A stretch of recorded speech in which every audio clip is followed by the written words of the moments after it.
Hello. Check. Can you hear me? Chat.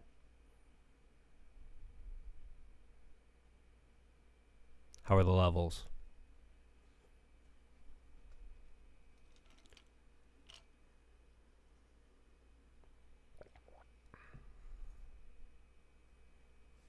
Testing, testing. 1, 2, 1, 2.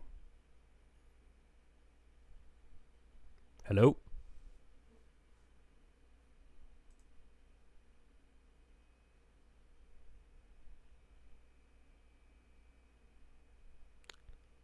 How's everybody doing?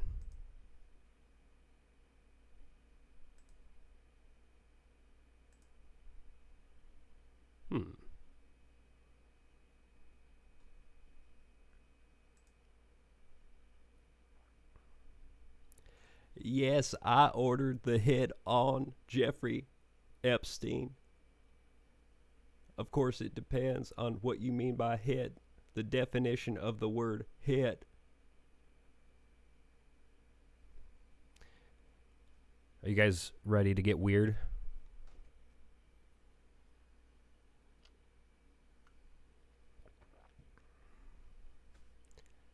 Hello, and welcome to this very special installment of Nightmare Masterclass. My name is David Stockdale. I'll be your host on this excursion into the dark unknown. In this live installment, I'll be going over the latest in the Petscop series. The purpose of my Discovery Phase videos is to sort of present some of the things that go into the initial research and development of my investigation videos, and just kind of show my initial reactions to the events of Petscop. So yeah, I know it's been a while. I've had a crazy summer, boy. Let me tell you.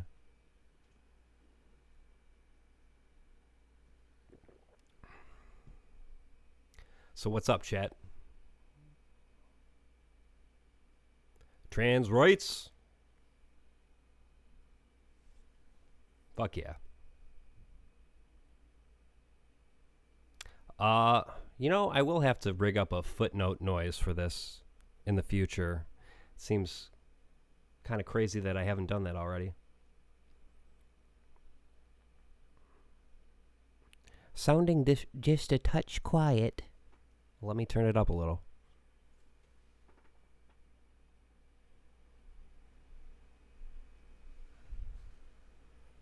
Is that any better?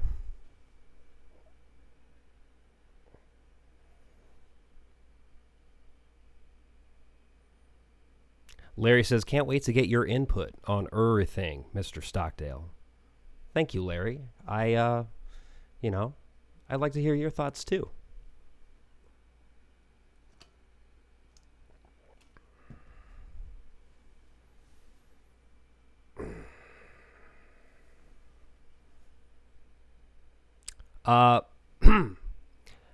So I want to do just a little bit of housekeeping at the top of the hour here.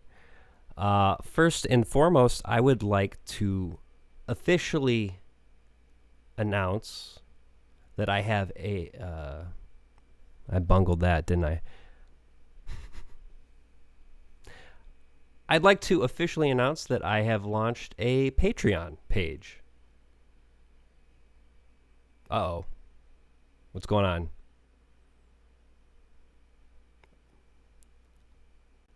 Are we having connectivity issues?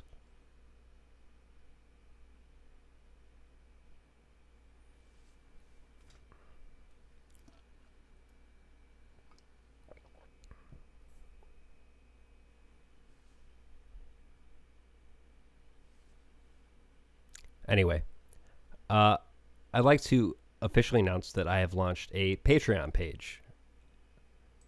So we're gonna go to that really quick. I'm just gonna go over some of the rewards. So let's see here. Still trying to get my Windows all settled.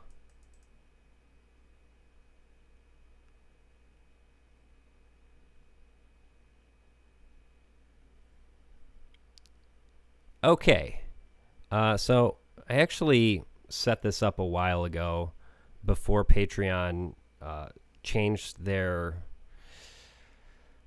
They changed some of the... I can't remember the exact details, but a lot of people were telling me to set up my Patreon before the certain things went into effect with the company. So I went ahead and did that, and so it's been a while since I set this up, but I haven't really gotten around to launching it quite yet.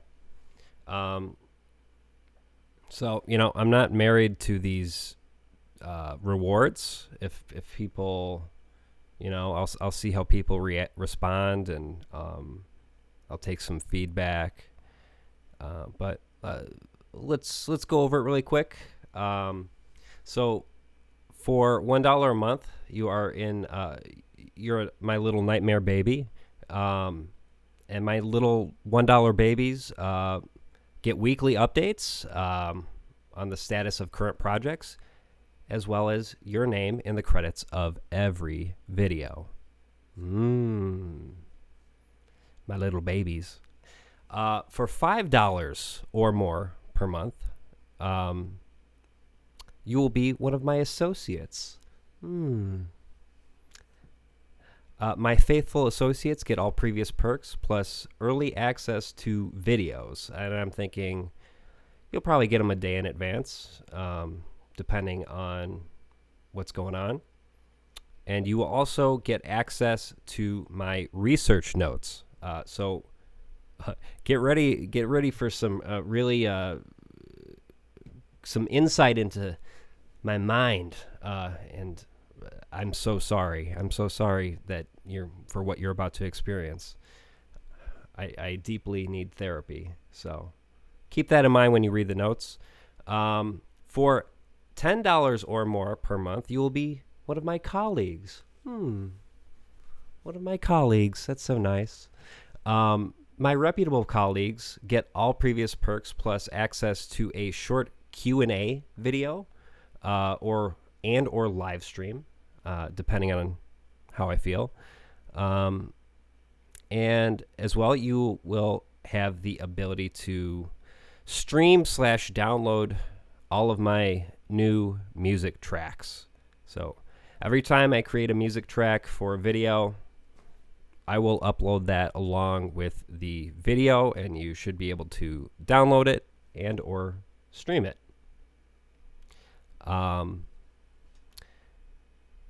And for $25 or more per month, you will be one of the masters. I have not even achieved master status. I don't even know what that entails, to be quite honest with you. Let's drop the bullshit. You're giving me a lot of money, so thank you very much if you are in this tier, and you will get a personalized thank you note from yours truly, and you will have access to live streams in which I edit my videos or create my music. So yeah, I thought that would be a cool thing to do for this tier. Obviously, like I said, I'm not married to any of these rewards. If some people find that certain rewards are, they like certain rewards and they don't really care about others, I will revise accordingly, depending on the majority conception of whatever. I just kind of trailed off. So anyway, if you want to be one of my patrons, go to patreon.com/Nightmare Masterclass. That's patreon.com/Nightmare Masterclass. And of course, if you would like to stick to one-time donations, that's totally fine as well. You can go to ko-fi.com/Nightmare Masterclass if you want to just give me a tip. Although I have to say, I quit coffee not terribly long ago, and I believe I am still feeling the effects of caffeine withdrawal, to be quite honest with you. So, yeah, it's a hell of a drug. Caffeine. What are you going to do?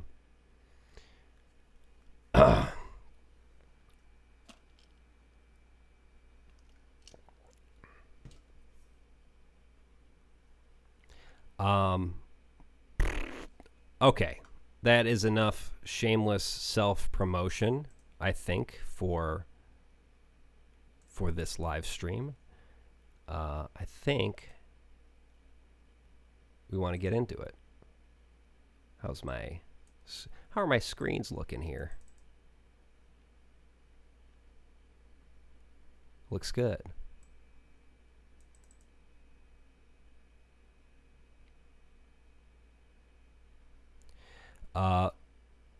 Real quick, what is everyone's political tendencies? What is your tendency? How do you identify politically in here? I want to know.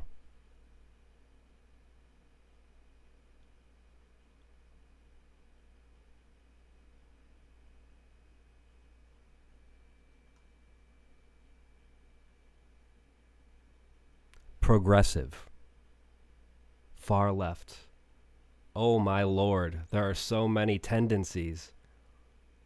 Oh yes, all the tendencies. I love it. Apolitical. Come on, man. Neocon Warhawk. Oh my god. Are you monitoring me? Are you a cop? Oh god. They're after me. I hear the helicopters.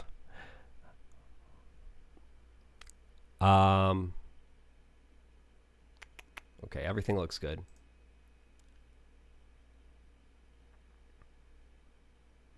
Let's test out my desktop audio just to make sure you guys can hear the video with me. You guys hear that? Everything okay?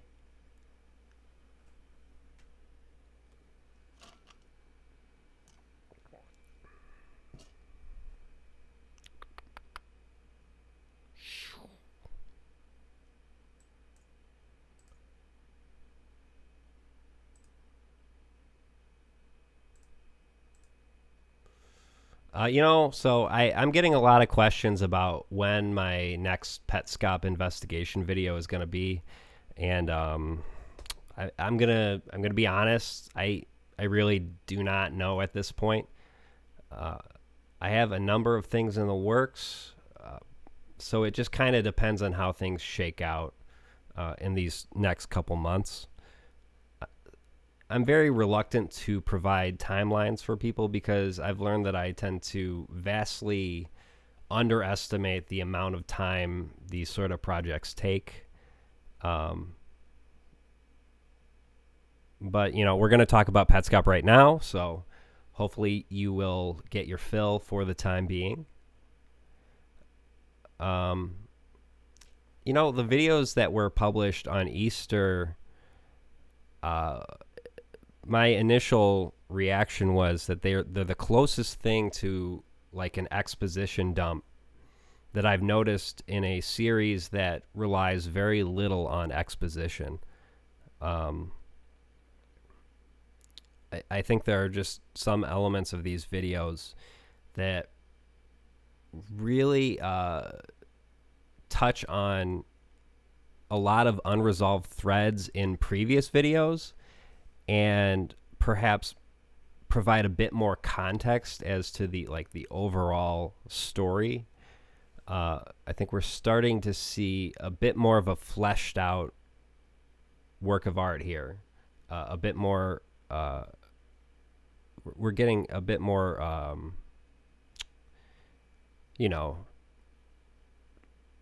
wouldn't say resolution, but I would say certain things are starting to come together, I think.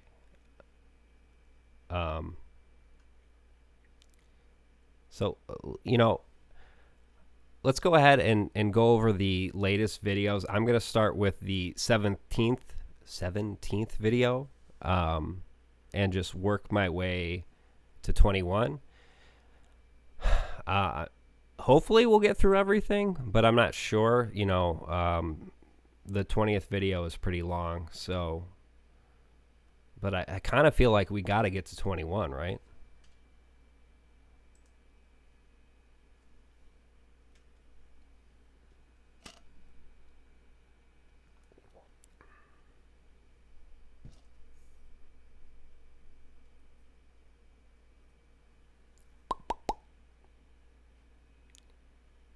Okay, let's get going.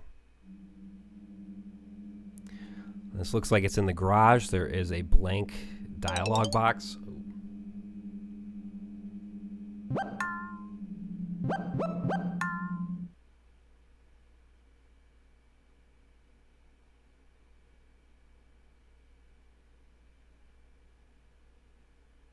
Does anyone remember these old sound tests in video games? Like I used to go through the Sonic the Hedgehog one and just play all the sound effects. So fun.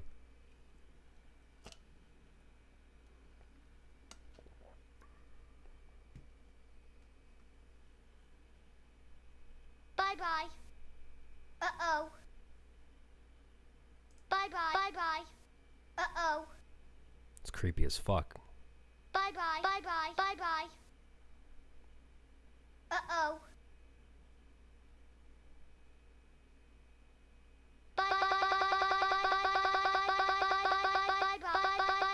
So real quick, does anyone get the sense that I just want to make sure I'm following everything right now.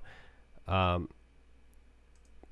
everyone get the sense that they're just the player is entering an elaborate series of inputs in order to unlock something?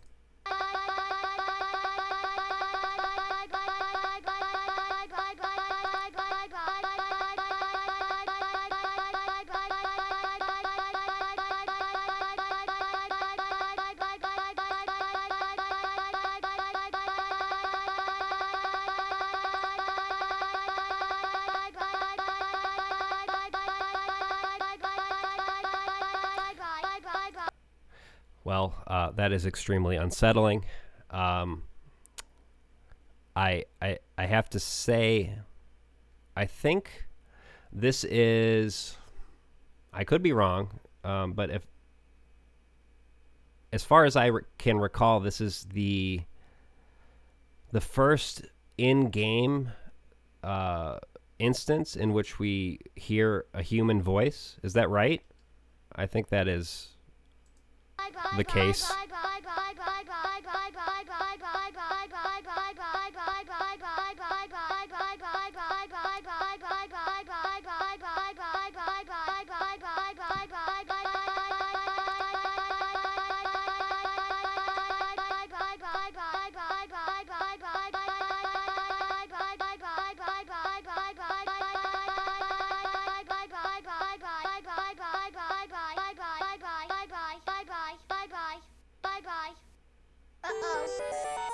Okay, now something has been unlocked. And we see that it's basically the game. It records every single player's experience. That's what I'm getting from this. And so what we're about to see are some recordings of previous gameplay experiences.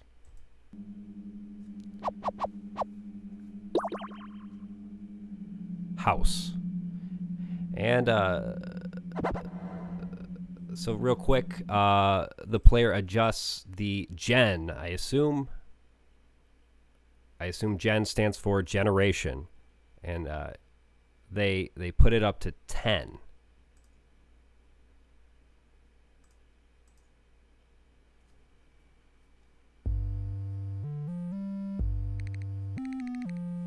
I'll turn that down a little bit.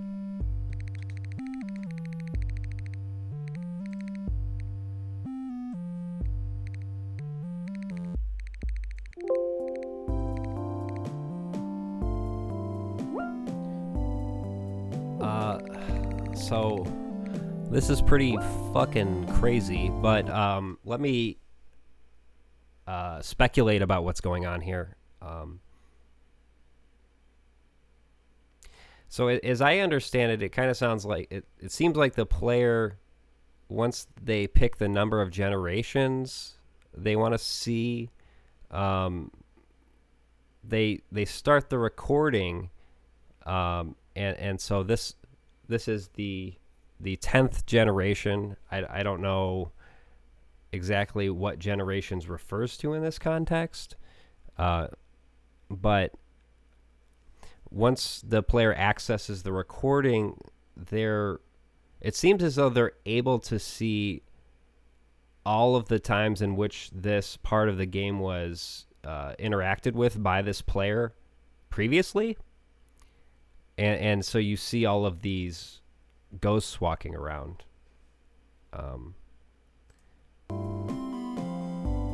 And you can kind of toggle, right? See, he's like toggling back and forth between just the one player view and all of the generations. I think that's what's going on. Of course, nothing is simple, right?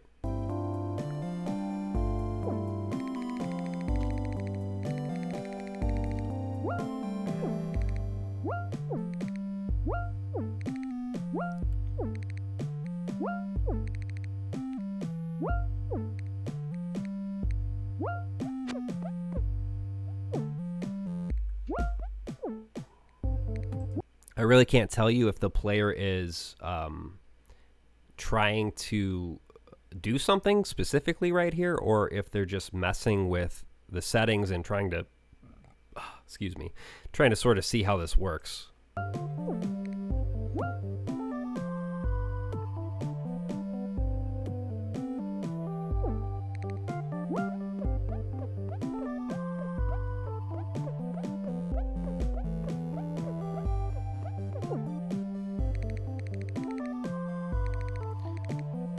Someone says those are the movements he already made in previous videos.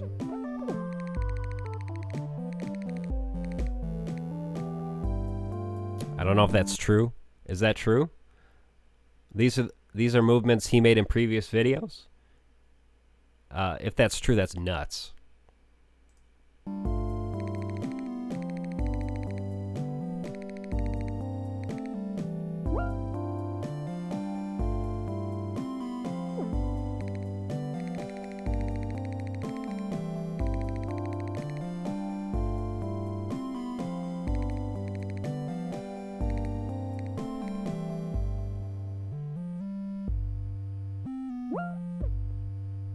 I need to get me a party hat like that.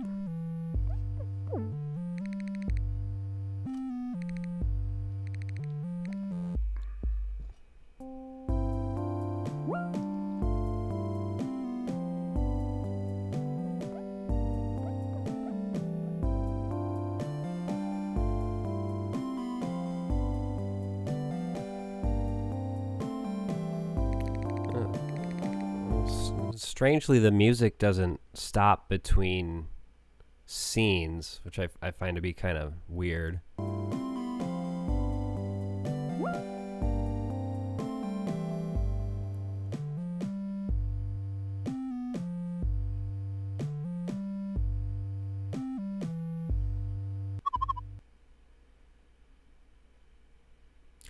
Hi there.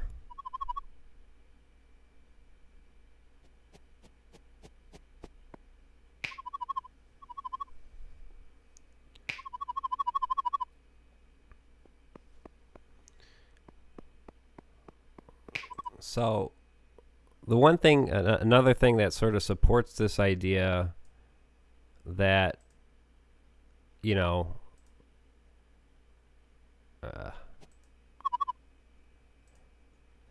the player is prompted with a message that says, I want you to retrace your steps. Which is interesting because they're accessing what is essentially like a database for all of the previous steps they've taken in the past, and potentially all the previous steps other players have taken in the game. But we can also think about this in more abstract metaphorical terms. We can think of it in terms of like this could be a message to the player, basically saying, I want you to think about what you've done in the past, right? Let's, retrace your steps, right? Think about something that happened in your life, and it could have been some time ago, right? I don't know. That's what I'm getting from this. And of course, there is, the connotation. When someone has lost something, common advice would be to retrace your steps and see where you lost it. So there's a number of different ways to take this.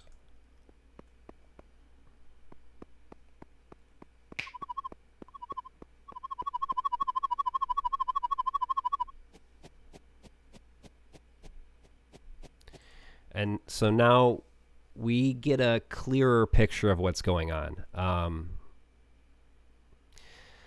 The family, as usual, wants to learn what happened to you between November 10th and November 12th of 1997. So a couple things to note here. For one, we have this allusion to or mentioning of the family. And so we get a sense that,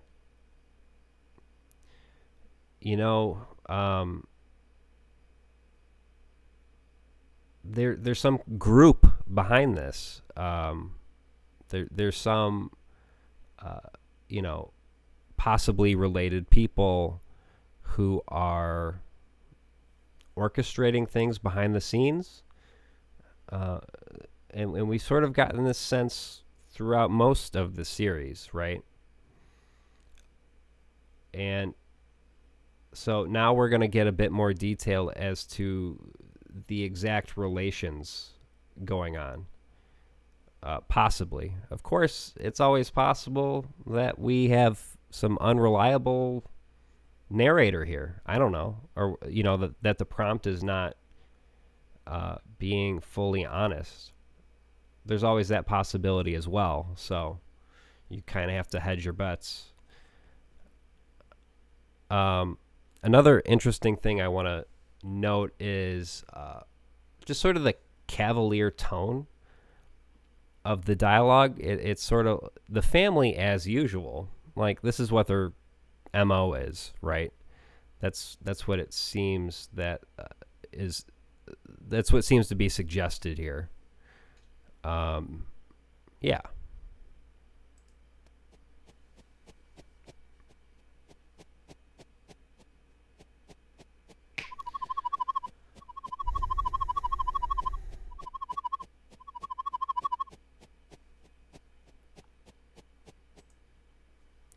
So, we're getting a bit of backstory here, and so I'll just read it. On November 10th of 1997, you ran away from your daddy's school building. And on the 12th, you arrived at your house. Now, we've seen what sort of weird shenanigans go on inside the school in the game itself. But I get the sense that this message is for the player, and they are literally supposed to be remembering what happened over 20 years ago, prior to the game even, being a thing. And so in a sense, the game is a recreation, or a dramatization of something that occurred in the past. And we have no idea what actually went on in the school building per se, but I do think it's interesting that a central part of this game is takes place in a school. You get the sort of sense that there is like some kind of institutional malevolence. I don't know. That's the sense I get.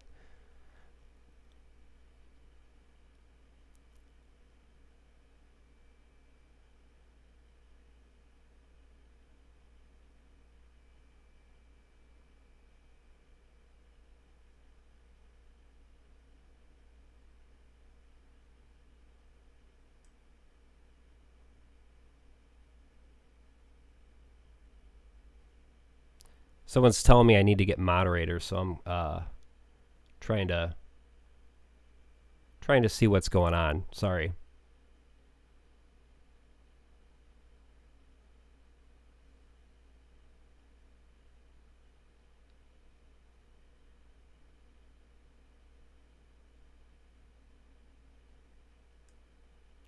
Oh, there's some fucking dickhead in here being transphobic. Well, you can fuck right off, buddy.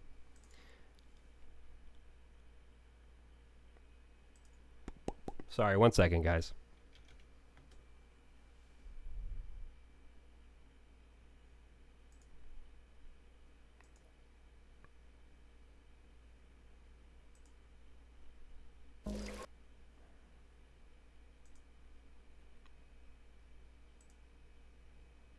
I'm extremely disorganized.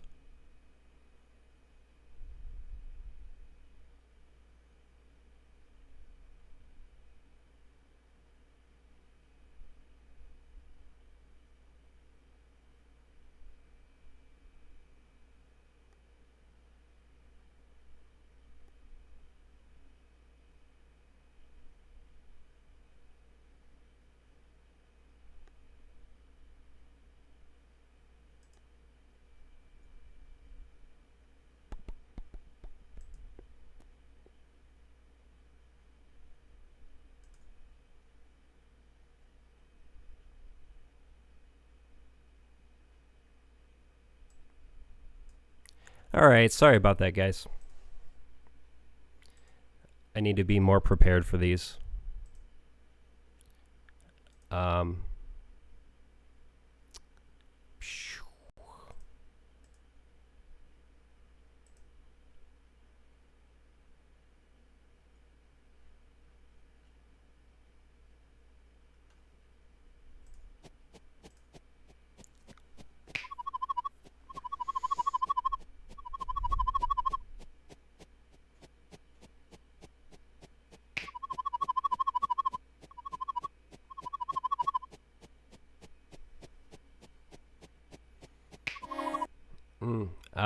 So I just want to stop at this point and point out that the goal of this part of the game seems to be to make the player remember something that occurred over the course of 2 days.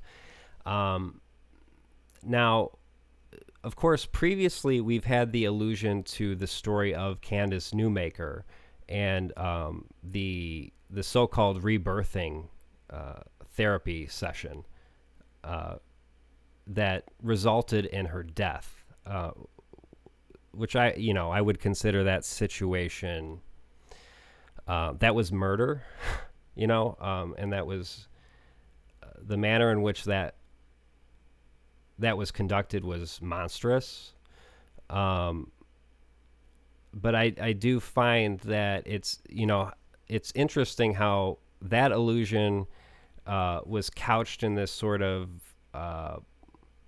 therapy context, ostensibly. And now there is another situation in which the player is prompted. This sort of strikes me as a therapeutic exercise almost, to try and recall traumatic memories. So, that's just a connection I made when I watched this initially. And so I just wanted to point it out.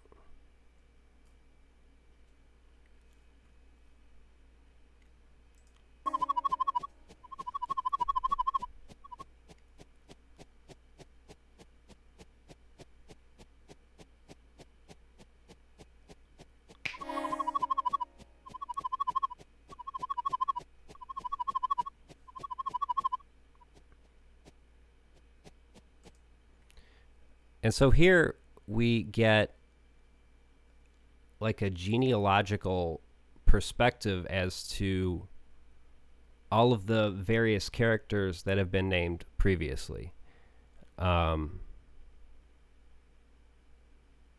This is sort of what I mean when I said that there's a bit of an exposition dump going on.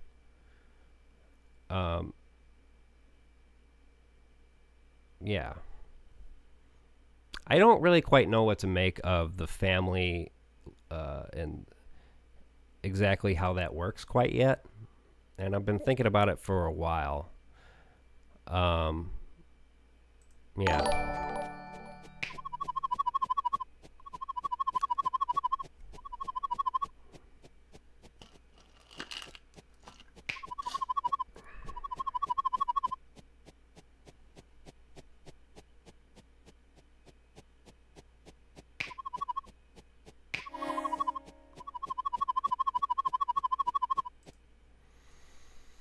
And so we also have to note that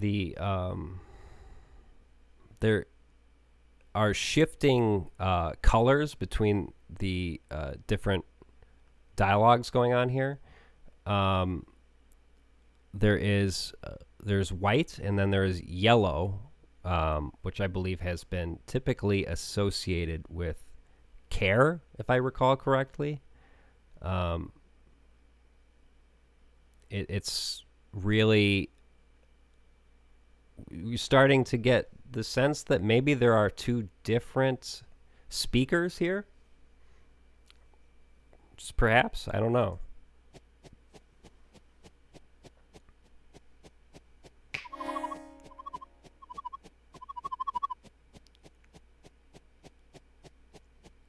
And importantly,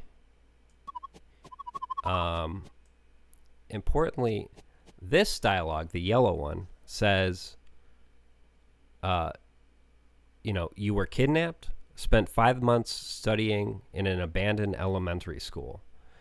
So this is directed at someone who the speaker believes spent 5 months missing instead of 2 days. So just what the heck is going on here?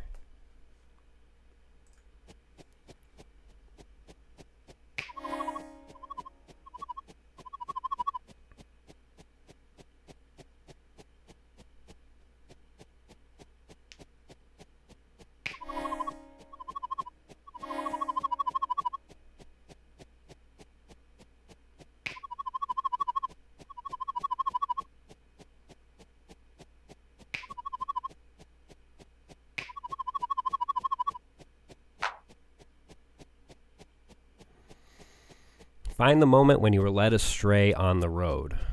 So we get a cut here. A girl went missing around here.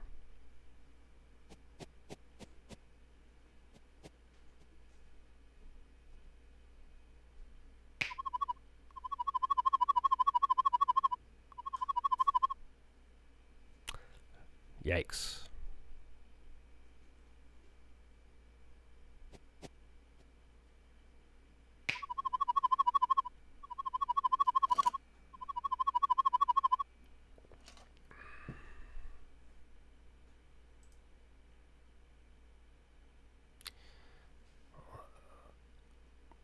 Instead of missing girl signs, he put up birthday girl signs promising cake to the birthday girl. So I find it really interesting that there is on some level, in this story that's being relayed to us, there's a method being employed to attract the missing girl back home, right? And that method is not to put up missing person posters up like you normally would when your child goes missing, or to, like, have her on the back of a milk carton or whatever. Rather, this method is involves a level of, I guess, deception, because really this promise of, like, a birthday cake is really just, kind of an elaborate charade to attract her back home, right?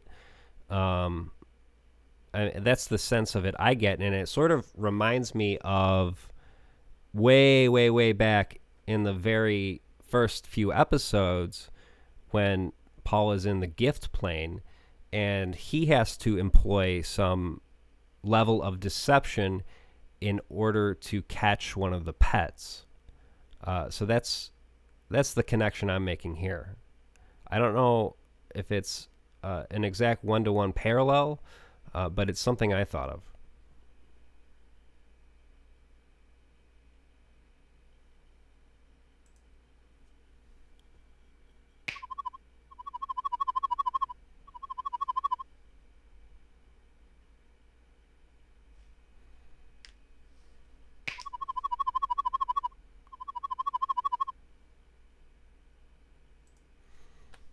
I think this line is interesting. When I learned about this absurd story, I spent a lot of time digging. So you get a sense that the speaker is casting some judgment here. That this story is sort of just at face value. It's unbelievable. It's totally absurd. And it prompted them to start looking into it a bit further because it seemed fishy. That's the subtext of what of what this is, I think.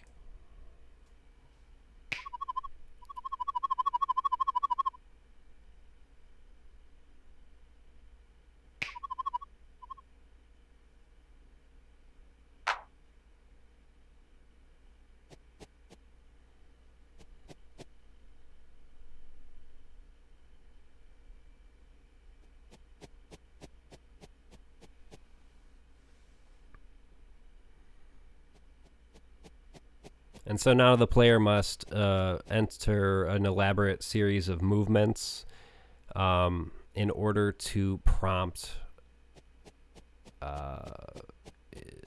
in order for them to be able to ask a question.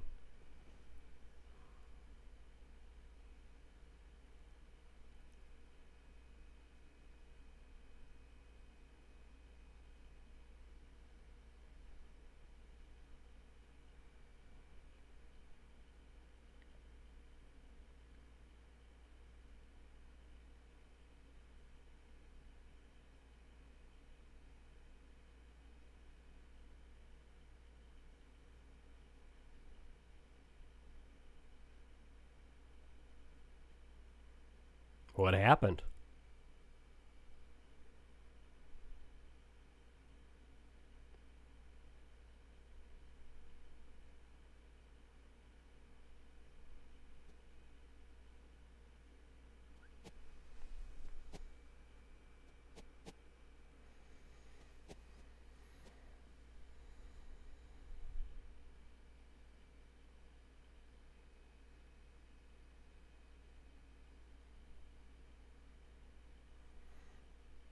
And so now we get something emerging from the ground. It looks like a big tombstone. And I guess you could say the top of it kind of looks like a birthday hat.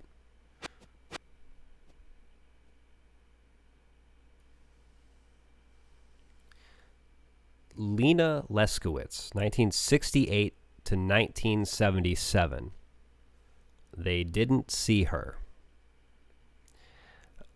So what do we make of this? Well, I guess I should mention here that I believe the very first sign of Petscop was a user, I believe, by the name of P. Leskowitz, and they were posting, I forget exactly where, if it was like Reddit or 4chan. That's where the video was first posted. That's how it came to people's attention. Username P. Leskowitz. And now we have a reference in the game, a grave, a tombstone with the name Lena Leskowitz, 1968 to 1977. And you also want to recall the whole deal with the windmill occurred, I believe, in 1977. So we're starting to see things come together a little bit.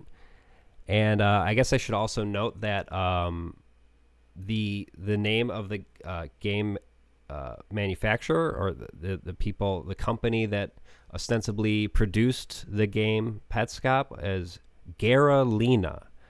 And now we have a character by the name of Lena. So that's interesting.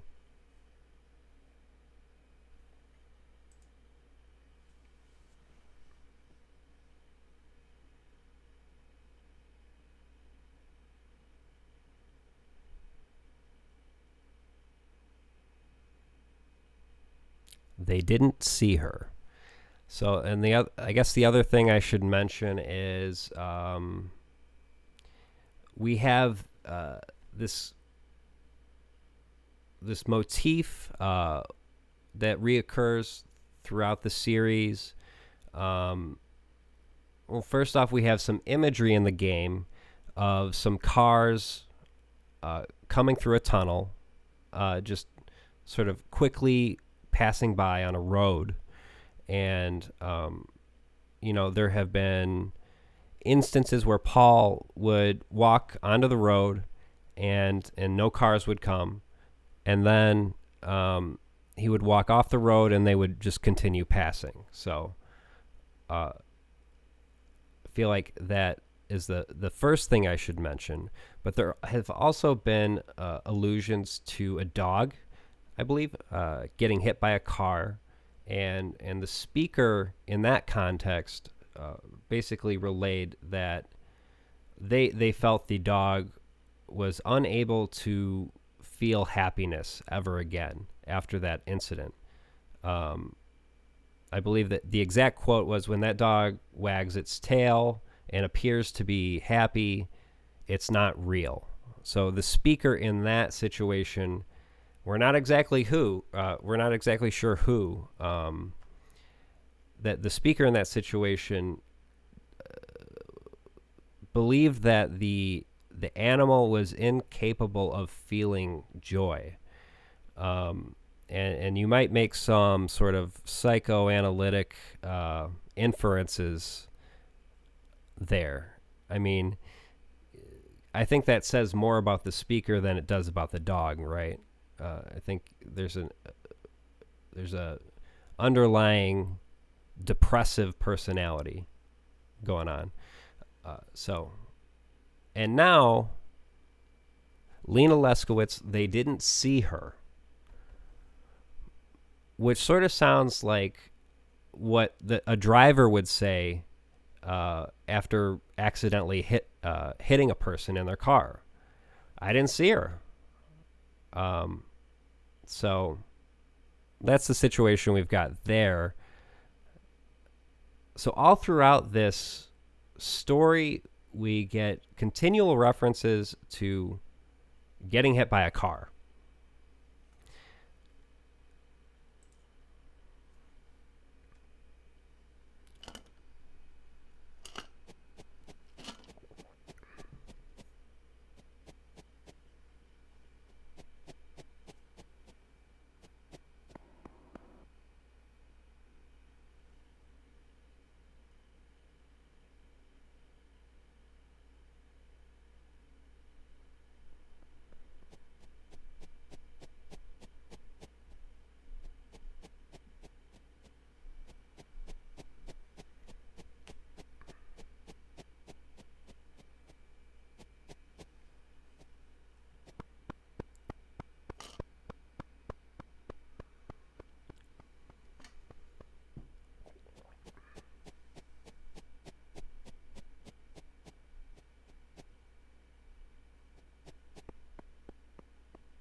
And here's the exact spot that I was talking about.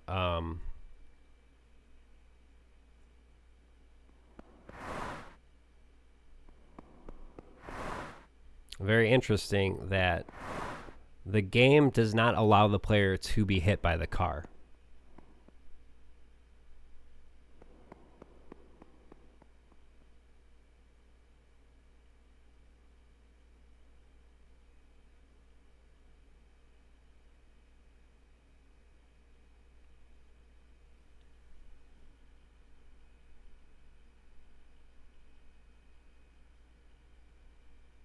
And that is it. We are not watching that. I also just want to point out, now that we've watched video 17, how the long pauses in this series, of course, on one level, they mimic the player's experience, right? Like, there's just not going to be exciting stuff going on all the time in this game. But from the perspective of the viewer, I think that Petscop is almost trying to instill a kind of meditative, I guess, I don't know if I want to say experience or like a meditative mindset. Like,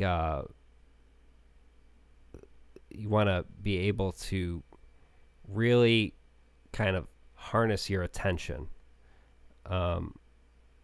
because you never know when some key piece of information is going to be relayed. You never know potentially what's going on in the background. There are so many elements to this where it's kind of blink and you're going to miss it. So I think that's a quality of the game that is worth unpacking a little bit more, and maybe I'll do that in my next video on the topic. I don't know, but right now I'm gonna get some water and possibly take a whiz.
David is not Marvin. How dare you?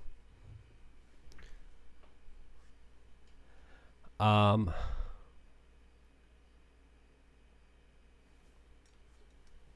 second.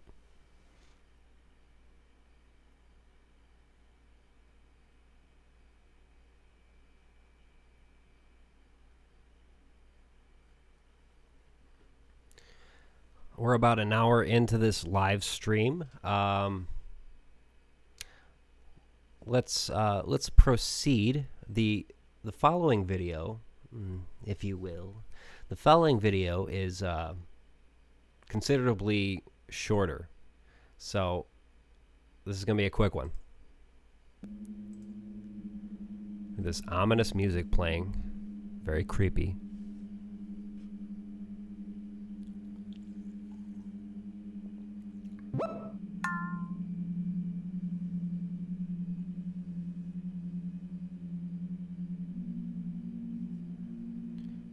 Okay, so this is pretty cool, huh? First,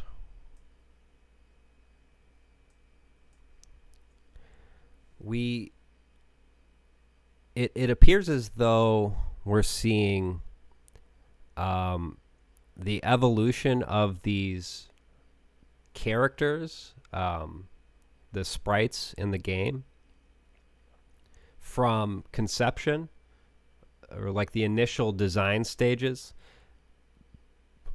to the final product. Or at least that's one way to look at it. What leads me to believe that is that the first two sprites don't have any color to them,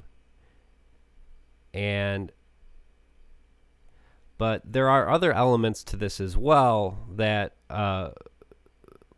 lead me to believe this is not exactly, if this is capturing the design phase of the character, it went through some pretty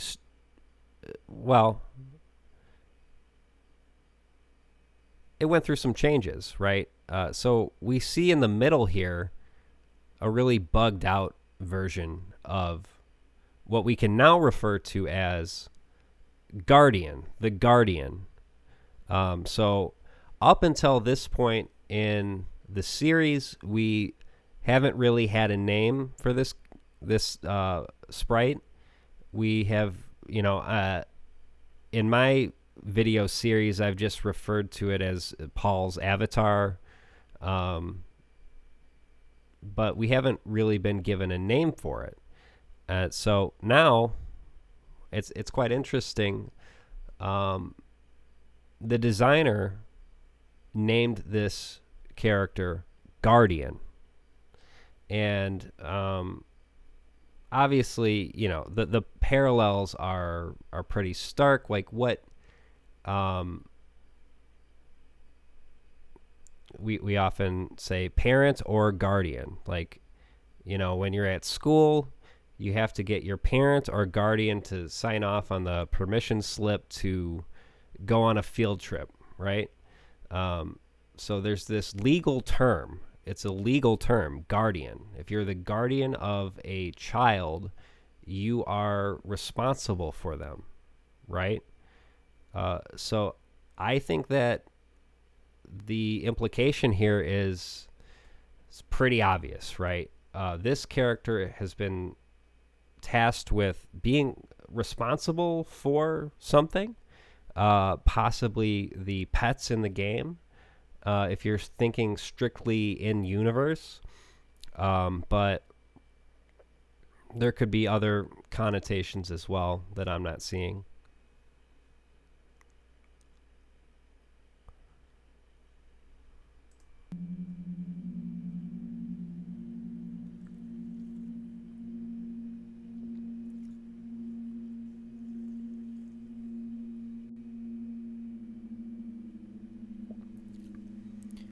So we see these previous versions of other characters, and we even see, some characters we haven't seen before, like Hudson. What do we make of Hudson? What does he look like? First off, he looks very grumpy.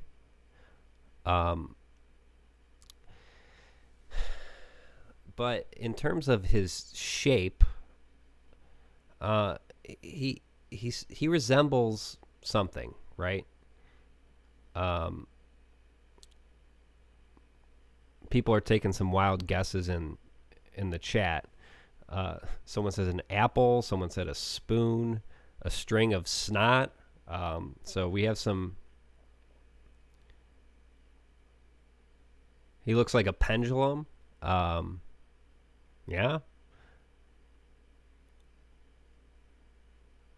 So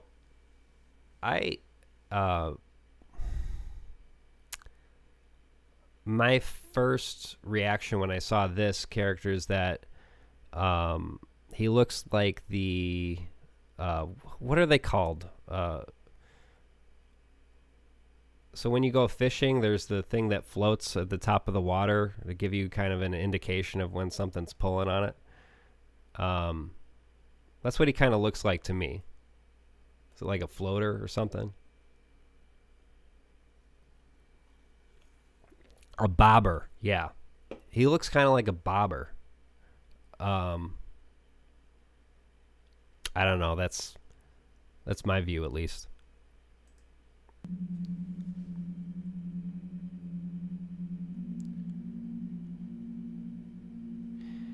Another thing I just caught, and this is interesting. I don't exactly know what it means, but every time the player scrolls to the next design, you see a little disc here, and so I wonder if that's just an indication that it's loading the next thing that's coming along. Or is it saving? Is it also recording this? That's really what I'm wondering at this point. Like, how much of this is being recorded? How much of the player's inputs? Is it everything? Or is it just when you're playing the game itself?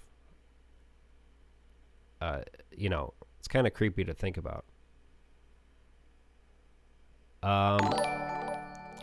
Whoa, that was loud.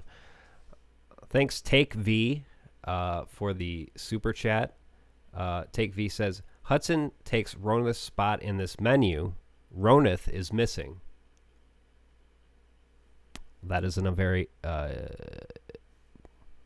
I need to check that. But if that's true, that's a very astute observation.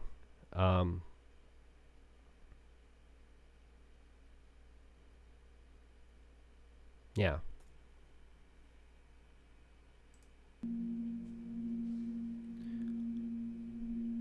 There's the gift plane, or at least like what was the initial design for the gift plane, as far as I can tell.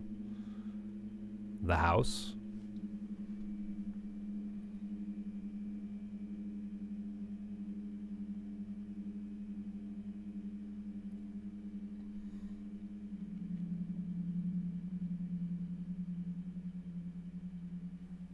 And then we just get a long pause here. Don't know what to make of that.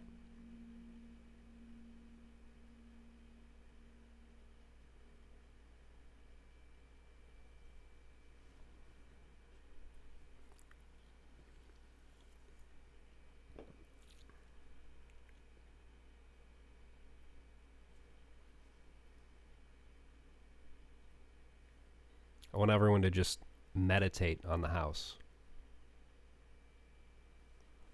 Did you see that? It fucking moved. What was that? Oh, damn.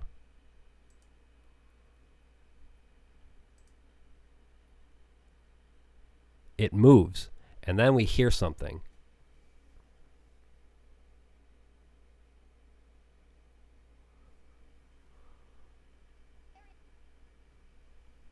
Did you hear that? So just for a second. What the hell was that? And then the house moves again.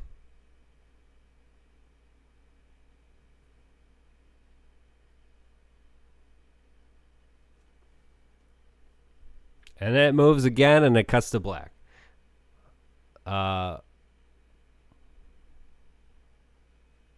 Very, very innovative way of keeping the viewer's attention, I think.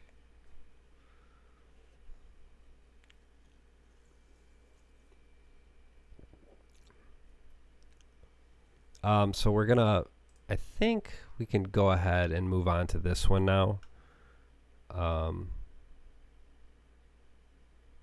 Yeah. I believe all of these new ones have the description, some select Petscop recordings. In a way, recordings have the power to raise the dead. They're kind of scary. We finished our long Easter egg hunt.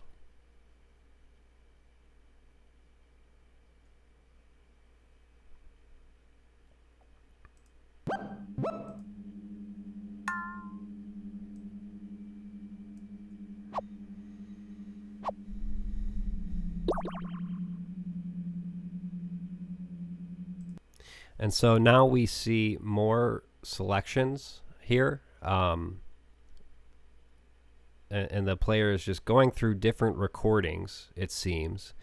Not entirely clear what they're doing. But they've accessed these recordings and they are just, it seems to me they're exploring.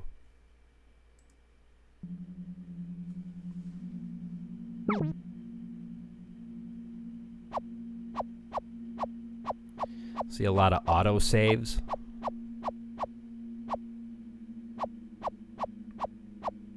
And then there are a few that seem to have been intentionally named, possibly after the player that was, that the recording depicts.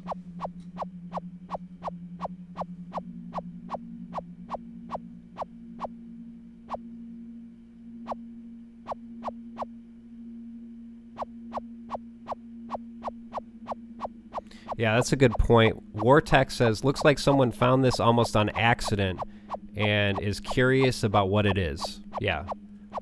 I kind of get that sense too.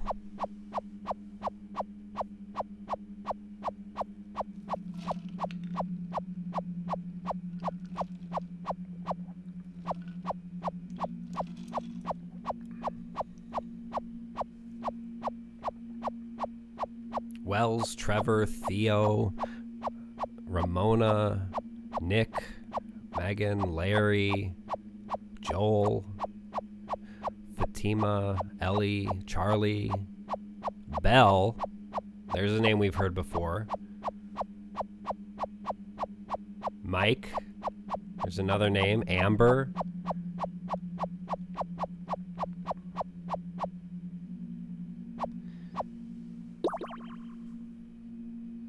So what I find striking is not all of the names that we're familiar with in these recordings, but the sheer amount of names we're not familiar with. So, it makes you wonder just how deep does this go? Just how many people are involved? Are these people okay? It raises all sorts of questions.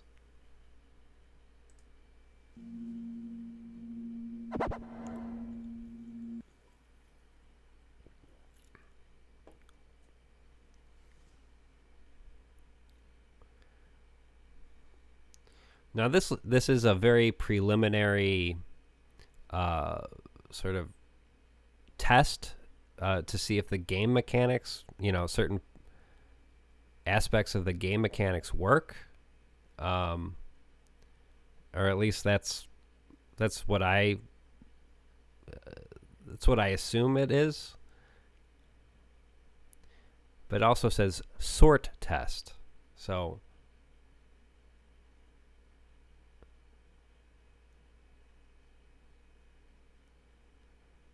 You also notice that the sprite here is a different iteration.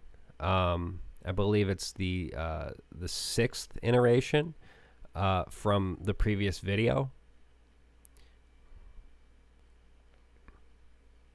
Still very, very early on in the game's development.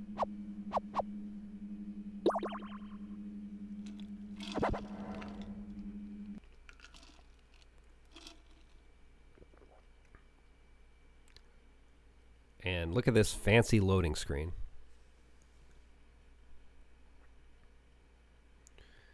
It's another case where it seems the certain mechanics have been developed in the game and other mechanics haven't. So, the player's able to move, but There are no limitations with respect to the parameters. Like they can just go through walls. And there's an Easter egg. And so I find this to be interesting. A prompt comes up and it says, "What? One of the eggs was in Daniel's game?" So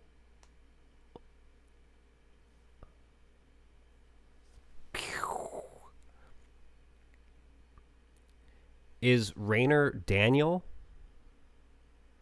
It seems to me that this Rainer we've referred to in the past, the person I speculated has developed this game, is his real name is Daniel. And so here's what I think is going on. Basically, I believe Daniel is letting some kids test out his game on Easter. And they just had an Easter egg hunt. And most of that was, a real life Easter egg hunt. But then, maybe Daniel said, there's one Easter egg left. Why don't you try playing this game? And so Daniel very intentionally hid one Easter egg in the game itself. This is interesting to me because there's a sort of association being made between, like, how do I say this? It's like a blurring of the lines between the game and reality. And I feel like that's come up in previous moments in the game, or it's been a reoccurring theme.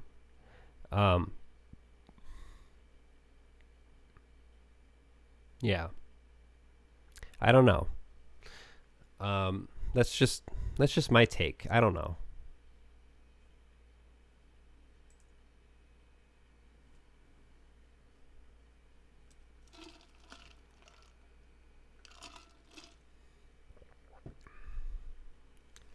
What an unfair trick.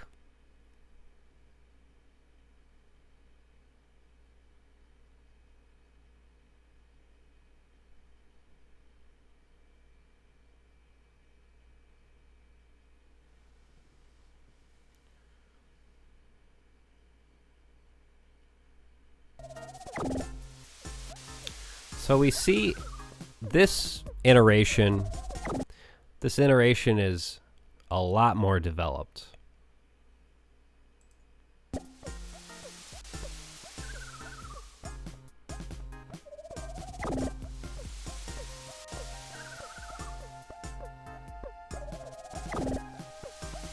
But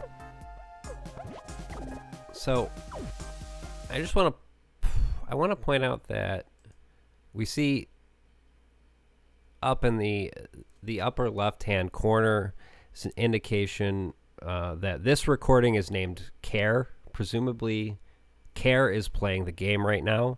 She's just going back and forth, back and forth, back and forth. So we don't actually know how old she is at this point. It's possible she could be a toddler, right? I don't know. And she's just not very... she just doesn't have sophisticated gaming skills quite yet. She can only just, navigate very poorly. I don't know.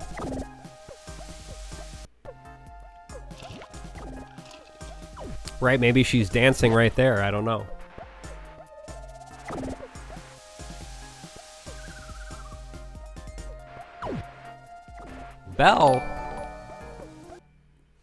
Belle, however, we see is actively playing the game and trying to solve the puzzle. So she's a bit more advanced.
Some character insight there. Wavy knows how to trick Randus. So if you're gonna take Randus, you should also take Wavy. I don't know if I quite understand that logic, but yeah, it's the. I will say that I just want to touch back on that. That recurring theme of deception, right? Wavy knows how to trick Randus. Just like, the father in that story was, instead of putting up missing person signs, was putting up birthday signs for the birthday girl. Some level of deception going on.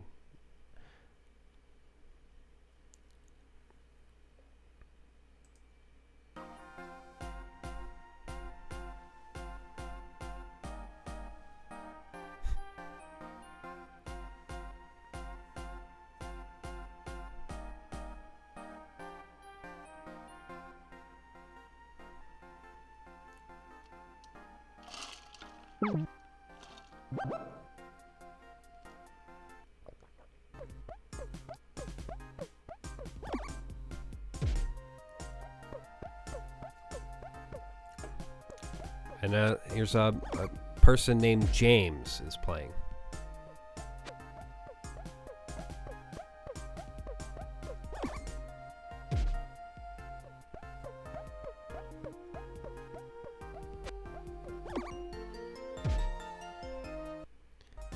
So, I don't know. James was not able, at least in that session, it didn't seem as though James was able to figure out how to catch Amber.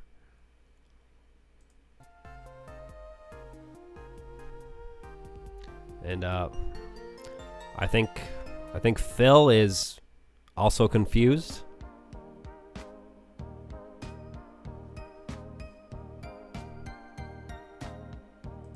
And I really think this is creepy because we know this character, or this sprite, the pet, is named Amber.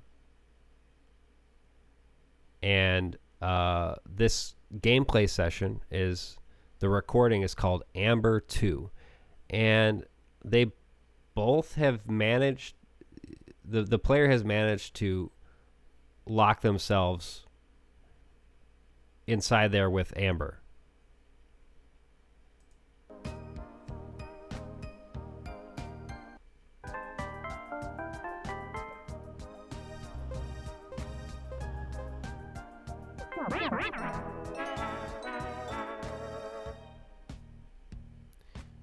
Again, Belle catches a pet. Every pet aside from Tonith.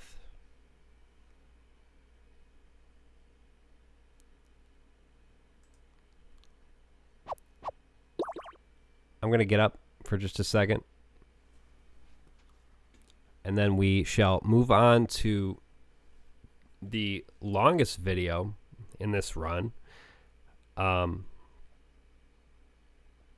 Yeah, so I think we can get through this whole thing. So I'll be back in just a second.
Hi.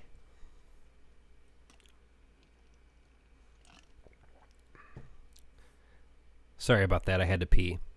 Turns out that drinking a few of these will make you pee. I just want to note I'm not drinking alcohol tonight. This is 100% H2O. Kind of taking a break from alcohol as part of a diet I am doing. It's actually pretty crazy. I'm doing an elimination diet to address some what I think are some autoimmune issues. We'll see if it works, but right now I'm not eating any dairy, no alcohol, no caffeine, no grains, no legumes. There's all sorts of restrictions. Basically, I'm eating a lot of vegetables and a lot of grass-fed meat and fish too. So we'll see how it goes. I have to say, I mean, I feel like I've had a little bit more energy lately. I'm 11 days in at this point, and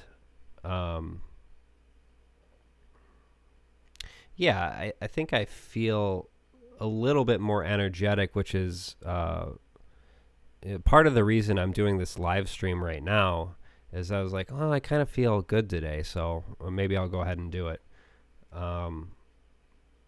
One doctor seems to think that I have fibromyalgia. Fuck if I know. As far as I can tell, that's a pretty open-ended diagnosis. but some of the symptoms I've been having are like joint pain and fatigue, like chronic fatigue, and brain fog. So if you if you see me, sort of zone out a little bit, it's probably because of that. But yeah, I don't know. We'll see. At the very least, I think I'm eating a little bit healthier than I was before, and I haven't been going out to eat or drinking alcohol, so I think I'm going to lose a lot of weight just from those two things. Anywho, let's proceed with the 20th video. And I just want to say, I guess the reason I have been kind of slow to do more live streams or to put out another video on Petscop is because they always seem to be a pretty large undertaking. And I guess these past few months I've been pretty low on energy. So, I mean, that's part of the reason. But another part of it is I've just been extremely busy in my ordinary everyday life. So, I've had a few kind of major life events recently. Got married. So, there's just been a lot going on, and it's like, I think I'm going to get back into the swing of things pretty soon here. So, let's move on with it.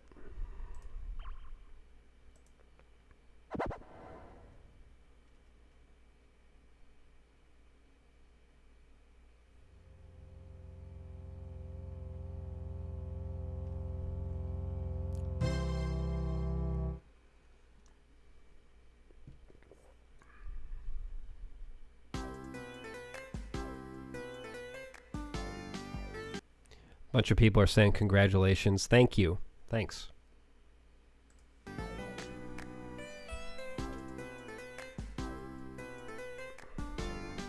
Marvin. All right, so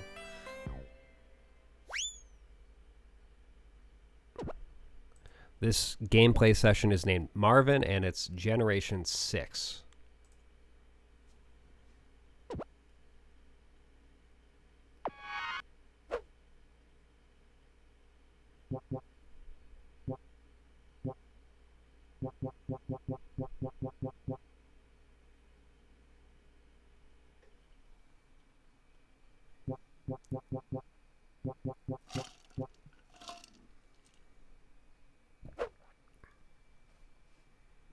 NVM.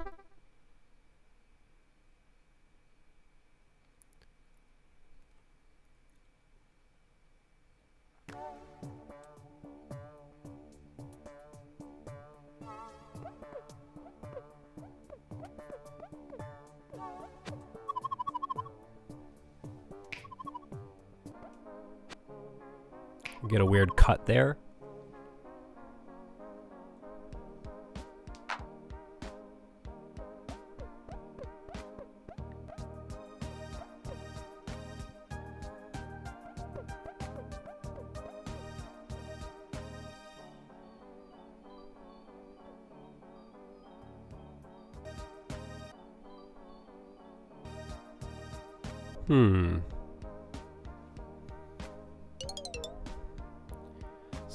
So we see Marvin's having a bit of trouble trying to figure out what to do next. He doesn't know how to catch Ronith, and so we see a lot of cuts, and it seems as though a lot of time has passed.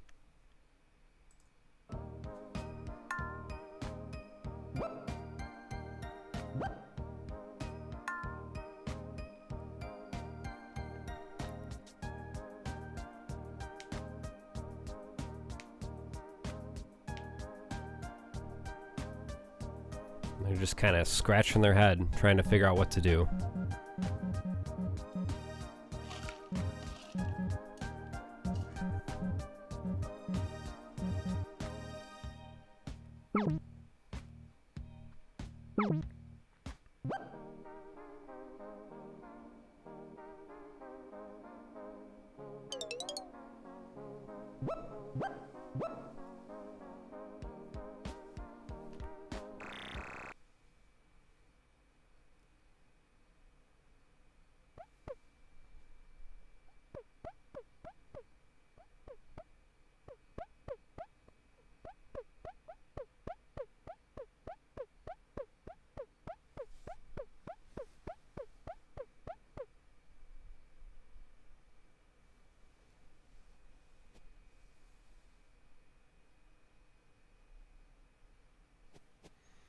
Some people in the chat are noticing something that I think is worth mentioning.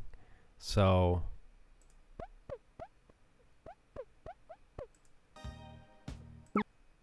we see here on the controller, right is left and left is right. So assuming that Marvin has access to that little code that gets him to the next part of the game, he's been entering it wrong if he's been following the directions, because well, it seems as though right is left and left is right. So yeah, but he figured it out, and so here we are.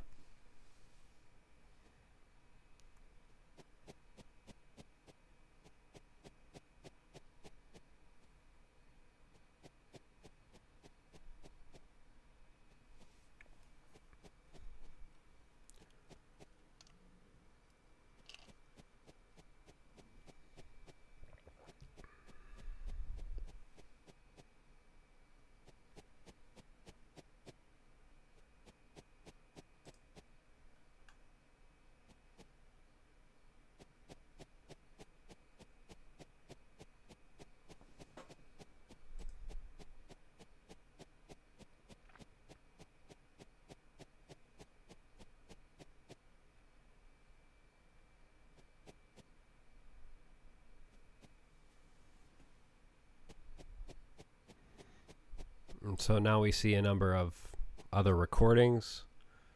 Assume these are autosaves.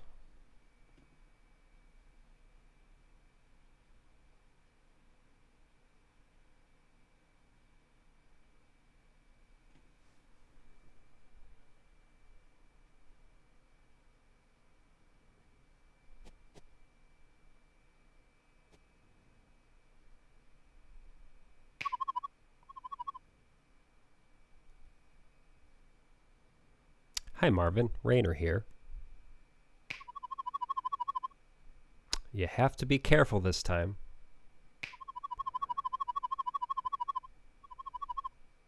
If you start running out there without a sense of purpose, you'll get lost.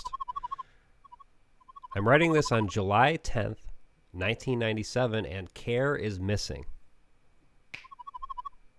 We are searching. Last weekend, we almost got lost ourselves. Your search is harder. Beyond here, there are no landmarks.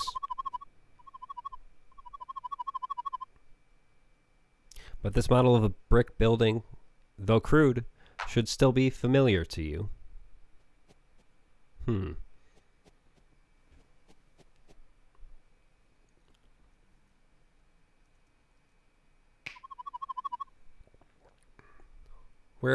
Where is this building?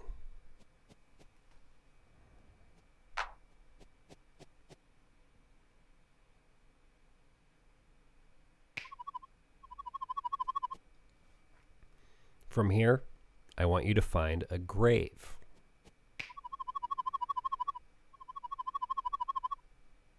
You know the grave I'm talking about. It's definitely out there somewhere. It's unmarked, of course. That's the trouble. You're the only person who can find it.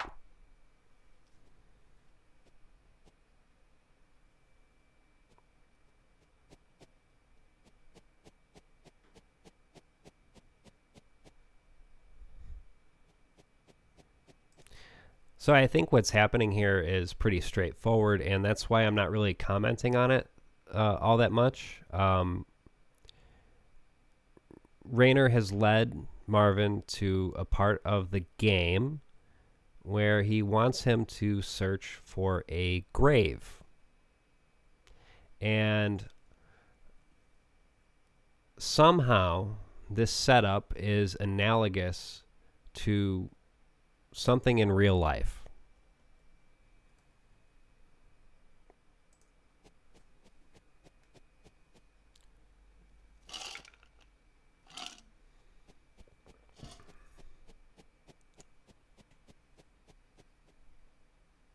And so now he's just looking around.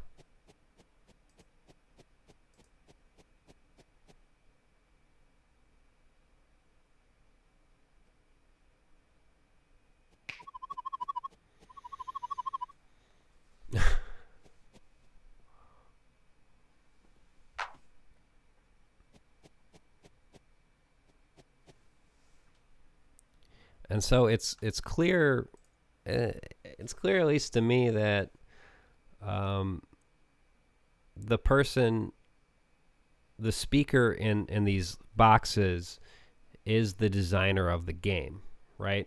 And so he mentions, I increased your speed.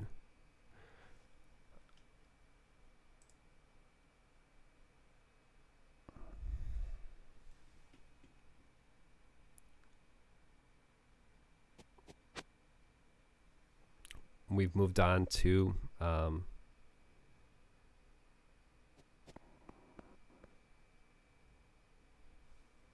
what can you see here? It's pretty clear to me it's a box of crayons and a pillow on a couch. Don't know what that means.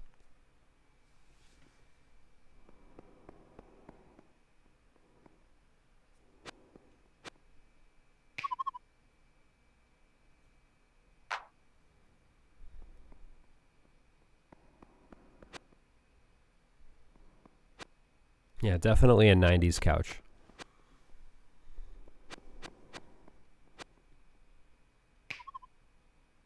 Caskets.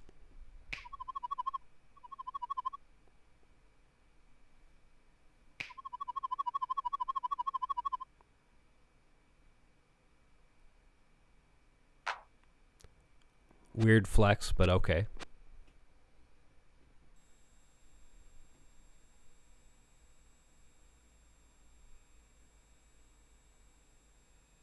So high-pitched ringing.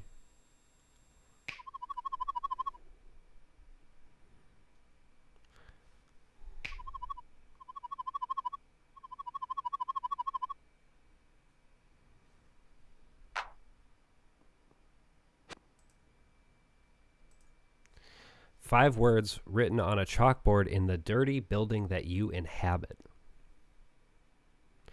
Now, as I'm sure a lot of people are remember that one of the censored items was written on a chalkboard.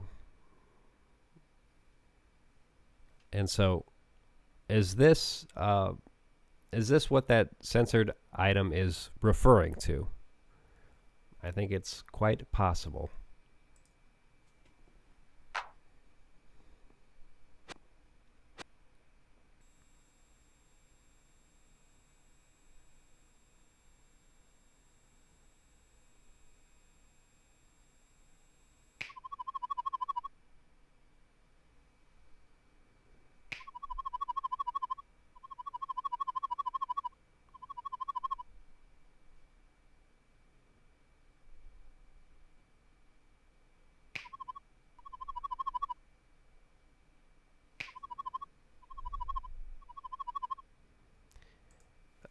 Now, I just want to ask an open question because I really have no idea.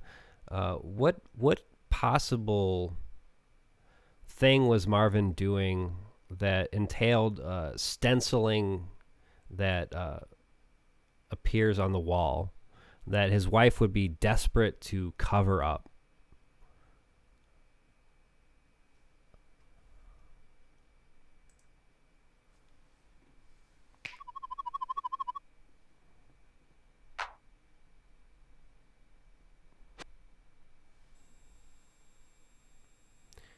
Now this to me looks like another one of the censored items that appeared previously.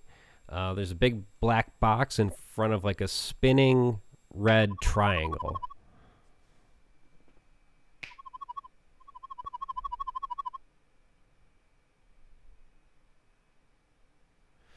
This is important. As I painted, I watched Care dance around the house. She liked to spin. She became a blur. But in that blur, somehow, as she spun around, from 45 degrees to 90 to 180 to 360 to 720, 1080, 1440, 1800, 2160, winding. I was stunned by pure horror and disgust.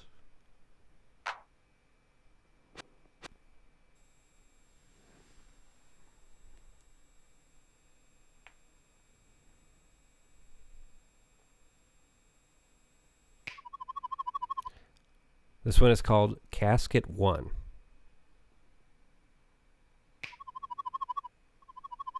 You showed Care her red, blurry reflection in a vase.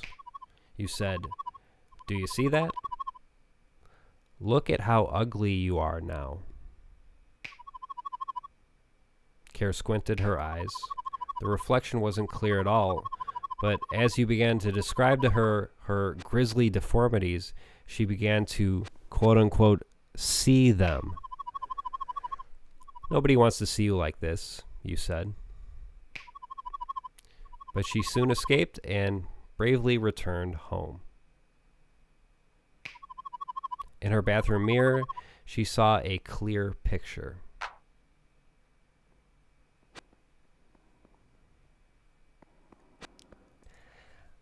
And that sounds to me like Care got away, right? And the speaker finds something to be revolting when Care starts to dance. And I think the central mystery in this video is what exactly causes the speaker to be revolted in that moment and why.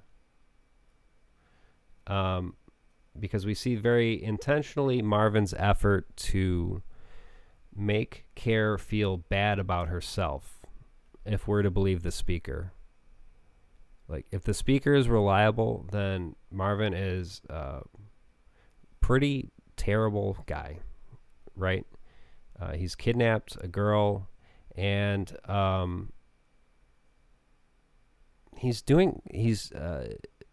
it's some kind of psychological torture, I think. And don't exactly know what Marvin's intentions are, but it's a form of torture that is occurring here, trying to make Care feel bad about herself. However, the speaker relays that she escaped. The speaker commends her for her bravery and relays to Marvin that she looked in the mirror and saw a clear picture. So what does that mean? Does that mean that Care is still sort of under the spell of what Marvin told her about herself? Because in the prior line, the speaker relays that Marvin told Care about her grisly deformities, and she began to, quote unquote, see them.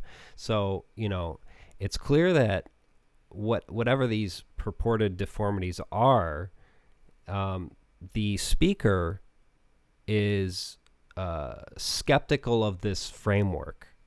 The speaker doesn't believe that the things that Marvin is telling Care about herself are true or are like a good way to look at it.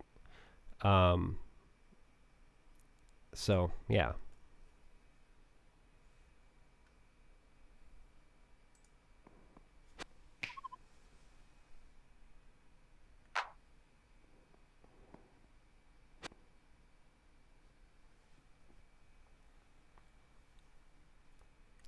And there we see a chalkboard.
And so this whole portion of the game in my mind raises the question as to, is this really the purpose of the game? Is to sort of entrap Marvin and kind of subject him to what he's done, subject to him to question. Previously he's put in an area where he's supposed to find a grave, and now he comes across all these relics, which are called caskets.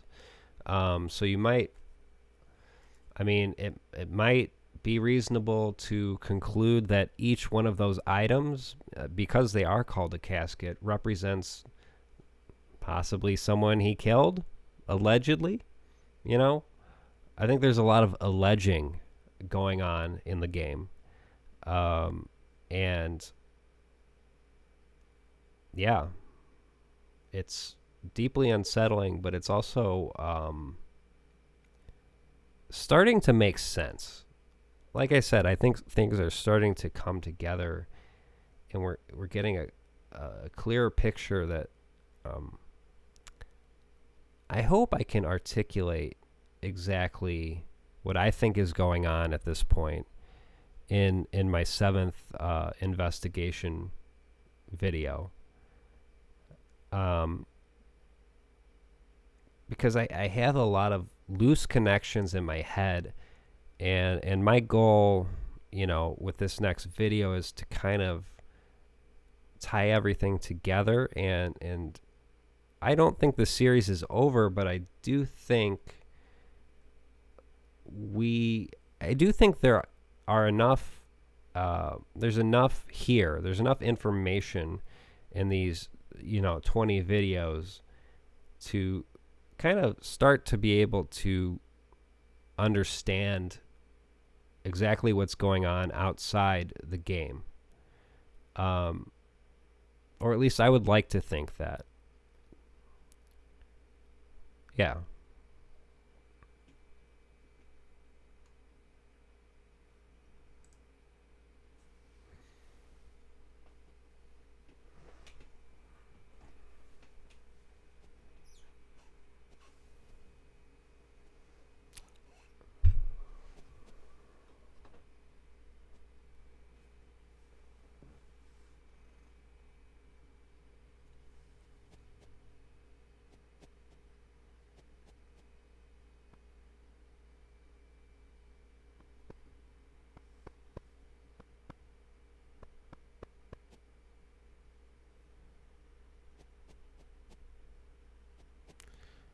And what do you make of that? Ooh.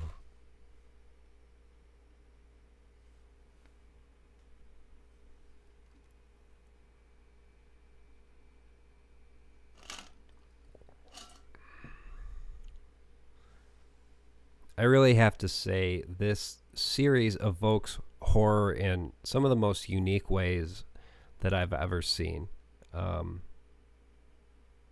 Yeah.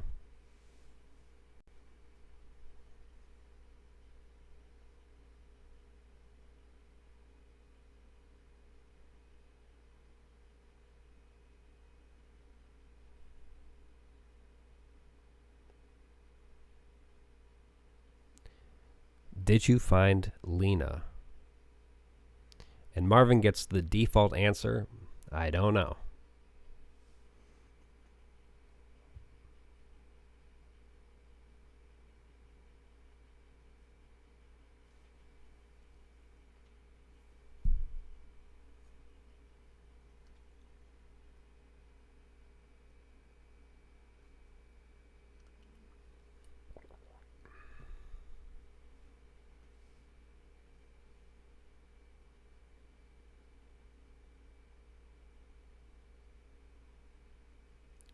Who is your boss?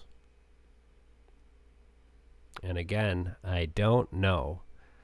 So that's a pretty interesting question, all things considered, right?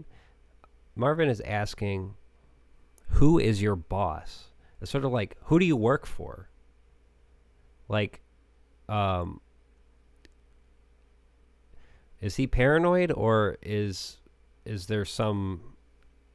Are there some agents after him? Are there some other parties that, are powerful entities? Are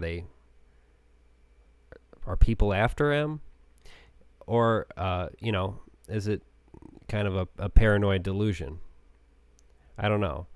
But when Marvin asks the question, who is your boss? It kind of makes me think that he is... he's concerned the authorities are after him. Just maybe. Why would he be concerned about that?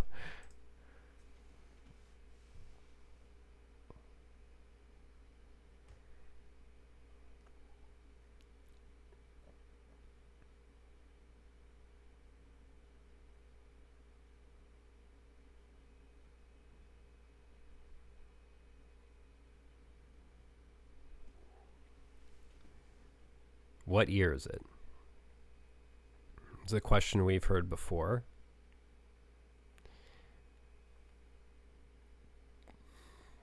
And Marvin doesn't get much of an answer there. Just a little calendar with a blank page on it.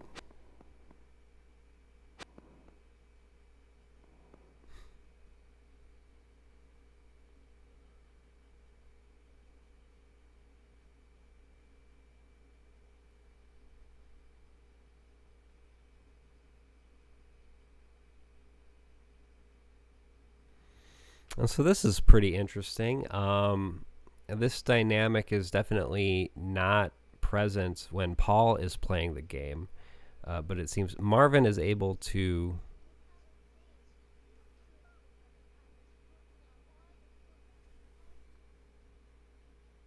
I hear children in the background. I don't think I actually heard that when I first watched this. Because I have headphones on now. That was creepy.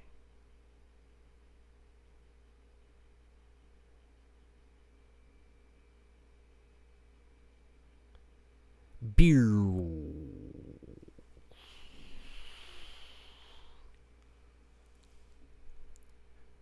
You picked the wrong time to do psychedelics, man.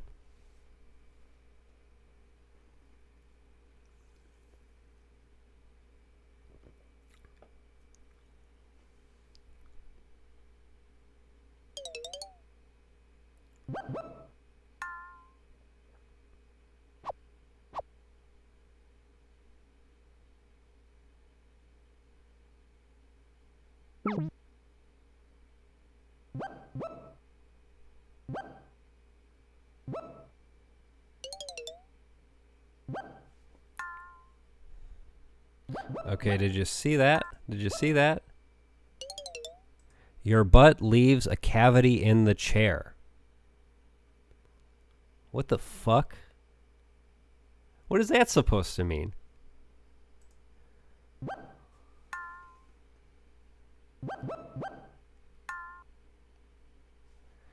And that's whoa. That's it for video 20. I think we know what's next. Unfortunately, we're not going to be able to get the full experience here with with Petscop 21, because I'm pretty sure I'm going to get a copyright claim if I actually play the song. So you're just going to have to use your imagination. Do you think you can do that? I saw the sign. And I won't, I'm not going to, subject my viewers to my own rendition of that beautiful song. But I do think, well, let's just get into it here, and I'll explain what's going on. So, if you're not aware, this video syncs up to the song,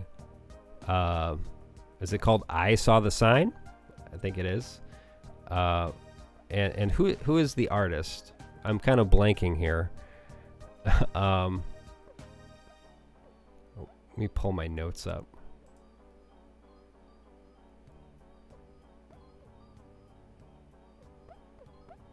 Oh, Ace of Base, obviously. So this is an elaborate, choreographed,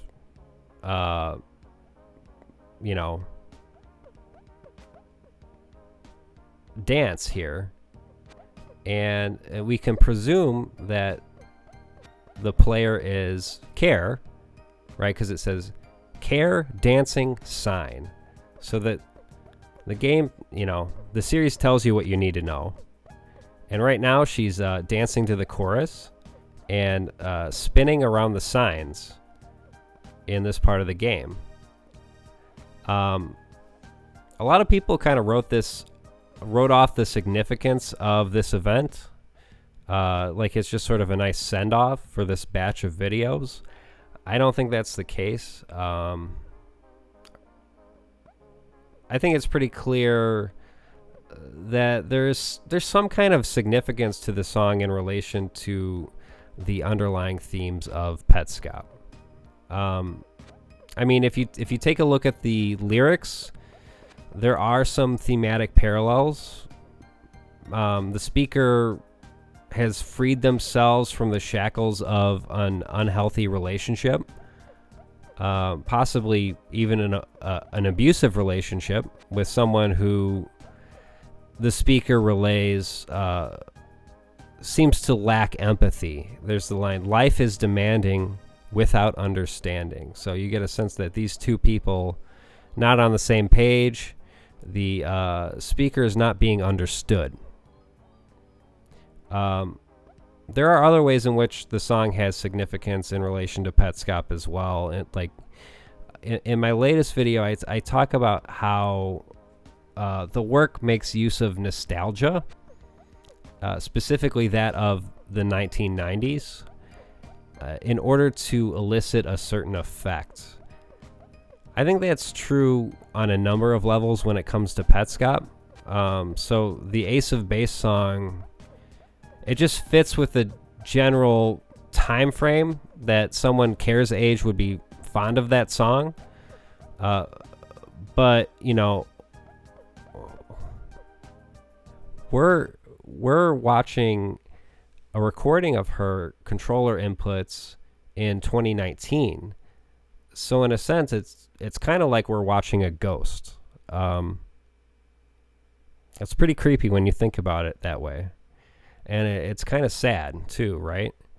Because we have someone who is very clearly full of life and joy, and it's insinuated that she's been subject to some like extremely abusive form of like brainwashing, right?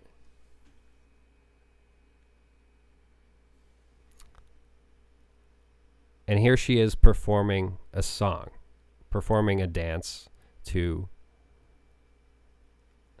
an Ace of Base song. Who would have thought, right?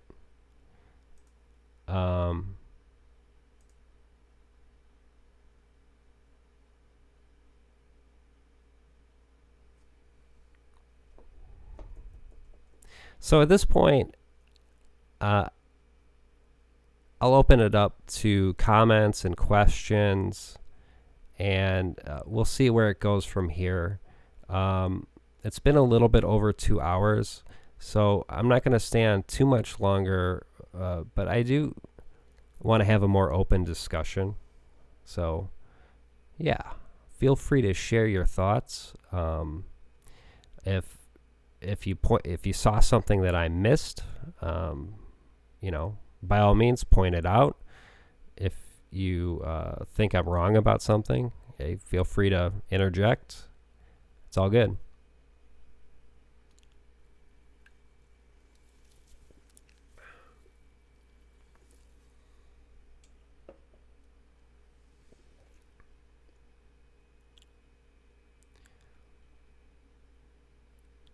Wartex is asking quick sidebar over here. Have I ever watched Alan Tutorial?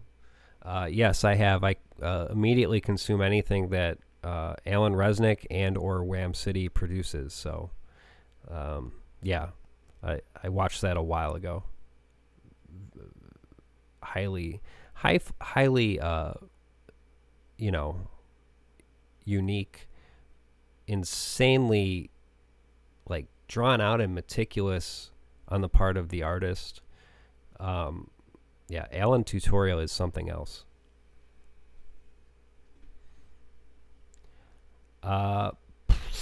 Someone's asking what my opinion of MatPat's theory is, and I have to say I'm not really.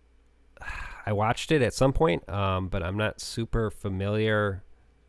Like, I'm just kind of blanking on what his theory is. I thought it was it's something involving AI and like different, like the game is sort of like.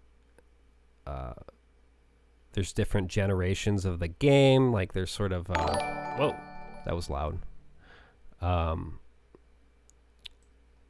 There's different like generations in the game, and it's sort of evolving through some kind of artificial intelligence schema, if you will. That's good a theory as any.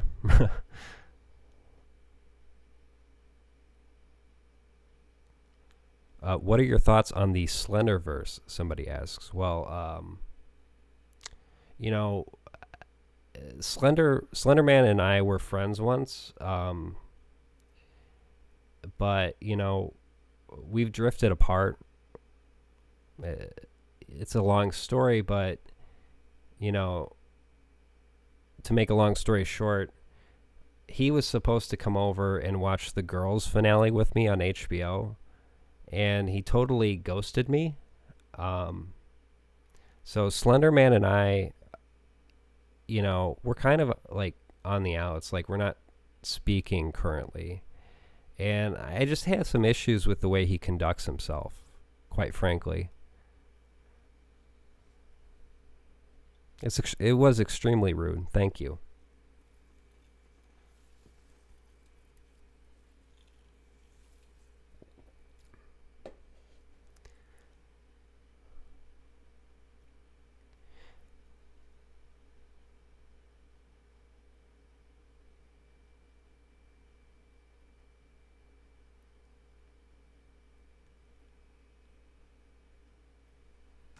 Okay, so this is a good question from Tristan. Are you under the impression that Marvin is basically trying to, quote unquote, rebirth Care into Lena, which would explain the mental abuse and missing eyebrows, etc.? I think that's the direction we're going in. I think Marvin is obsessed with rebirthing someone from his past. Yeah. It's, I mean, if that's the case, he's demented, right? So I think there is a lot of evidence to support that. But I'm going to need to sort of investigate this narrative, this specific narrative, in more detail, and it's part of what I'm going to attempt to do with my 7th investigation video. So, yeah. Do I think the series is over? I have no idea. So when I first watched this, and, you know, I had no idea what this video was. I didn't put it together that it was Care dancing to the Ace of Base song. A few hours went by, and then someone pointed that out, and it blew my freaking mind. And then I was sort of like, well, I guess that could be the end. Wouldn't it be interesting if that was the end? I don't know. Yeah. But every time I try to make a prediction about this this series, a new batch of videos gets uploaded. Something happens that subverts my expectations. You know, so I really have no idea. I don't think this is the end. I mean, I'm inclined to say this is not the end, but it's anyone's guess, right? What do I think about the Blair Witch Project? It scared the living daylights out of me when I was a kid. So I'll give it that. And it was, one of the first, the marketing ploy involved with that movie is, kind of historical, if you ask me.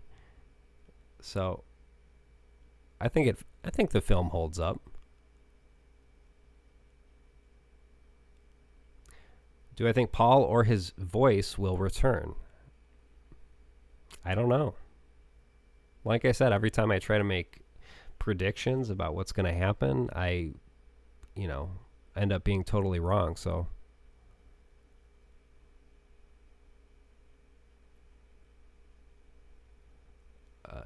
Jesse says, I don't think we'll get an obvious finale episode. One day it will just be over.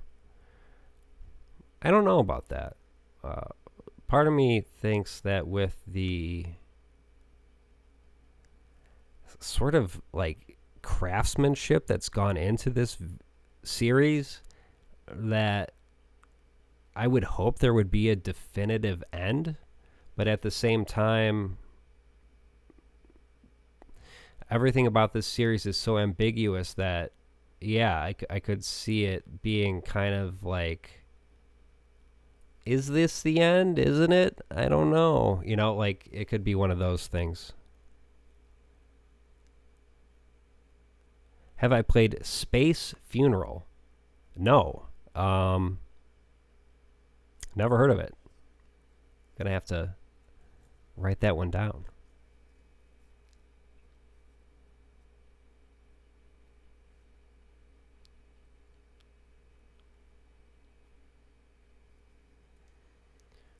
Bruh.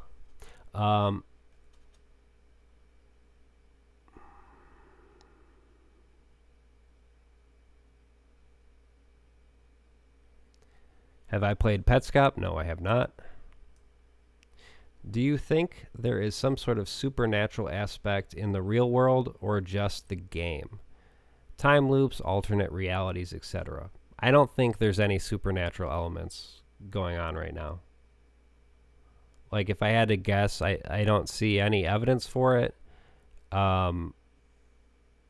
It very much seems to be like almost like a true crime type narrative arc that just so happens to involve someone who's a video game designer.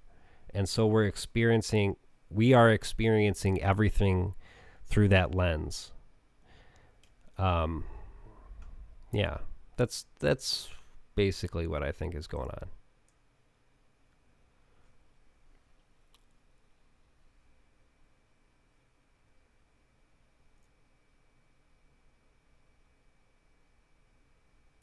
Do I think someone in the web series investigation field actually created this web series? I have no idea. I really don't know. Anything I would have to say would be like pure speculation. I'm not going to say I haven't thought about it, but I don't like have anybody in particular in mind.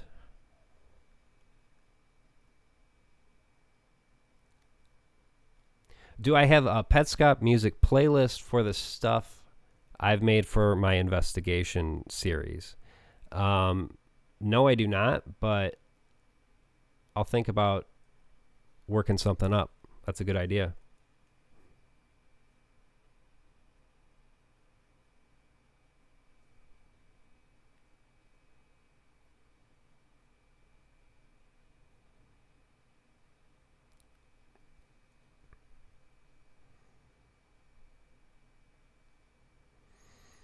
Someone says Team Salvato is a top contender, I assume, for the creation of this web series. I don't know if that's really his MO. I don't know if this really fits with past work. I could be wrong. I don't know. For those who aren't in the know, Dan Salvato, I don't know how to say his name. Sorry. Created Doki Doki Literature Club. So someone is speculating that Team Salvato is, or Salvato is, has created Petscop. I don't know if I see that, but anything's possible.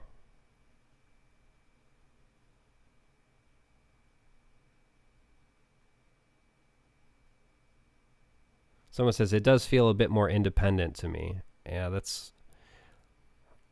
I don't know. I don't like. I'm not sure. It's interesting to think about, but like, I'm not sure how useful it is for me to be speculating, about it.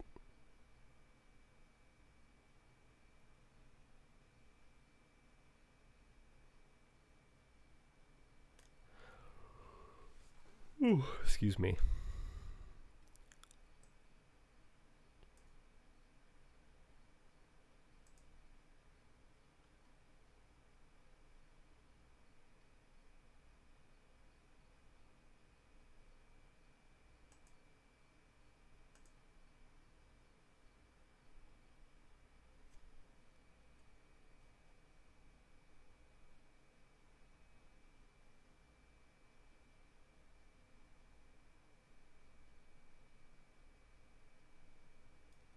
Holy smokes! I got a very generous donation from Null Ripper. $50. Thank you so much. That is extremely generous. So Null Ripper says, glad to see you're back at it. Two things. Sorry about that. Two things. There's an outline of Kare's face in casket 3. In casket 4, they mention Kare is going to the bathroom mirror. Right. Is going to the bathroom mirror upon return, where there's a weird block and flashback in episode 11. I vaguely remember what you're talking about. There's sort of like, there's a part in a video where the player is in the bathroom, and it's Paul playing the game, and he almost like, it seems like he's been in a fugue state, or like he doesn't remember what happened. I have to go every time I do one of these. I have to go back and watch the whole thing again, and just kind of recontextualize all of the events in light of the new videos. So it's like a whole process for me, and it's hard to exactly remember what happened when. But it's, yeah, like I think there are some definite threads that need to be pulled on there. So thanks again for the donation. That's awesome.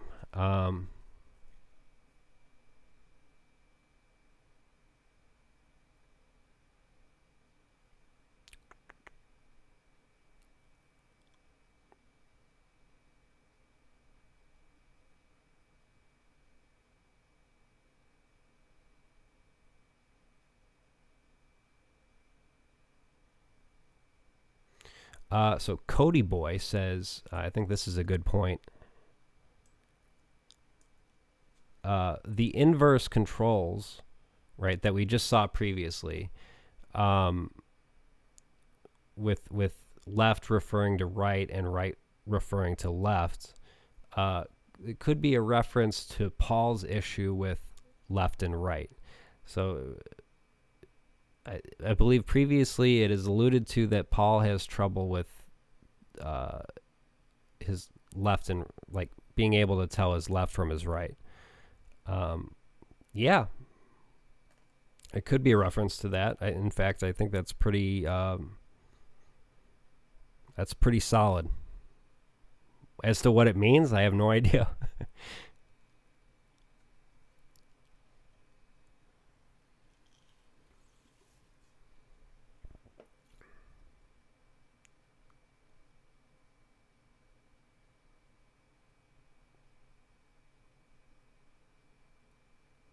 Yeah, and Paul also cannot open doors.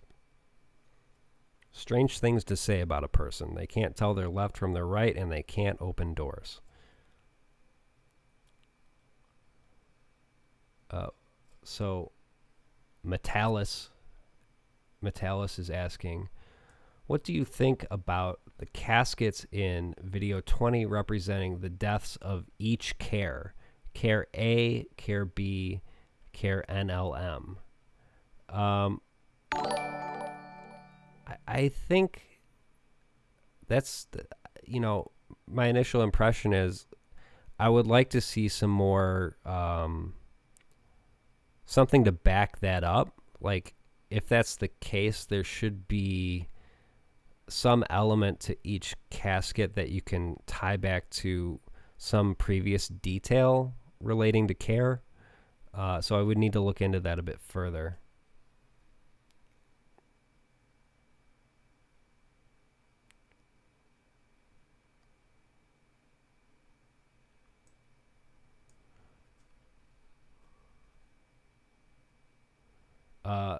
Thank you, Sammy Tim, for the super chat.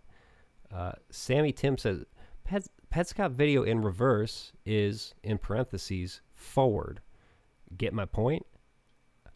I'm not sure I do get your point, my man. I don't know. It's been a long night. But you're going to have to be a little bit more literal with me right now.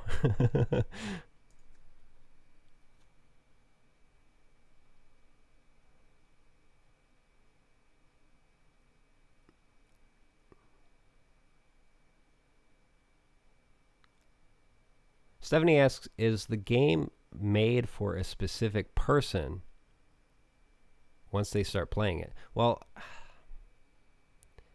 I was previously under the assumption that the game was designed specifically for Marvin. It's a situation where, Paul had that note that said for you. We can speculate that it was addressed to Marvin. We don't have a whole lot in terms of that part of the story to support it, but the fact that so much of the dialogue in the game is directed is I think in context it makes sense that it would be directed to Marvin, and there are cases where it's explicitly directed to him. So, yeah, I don't know.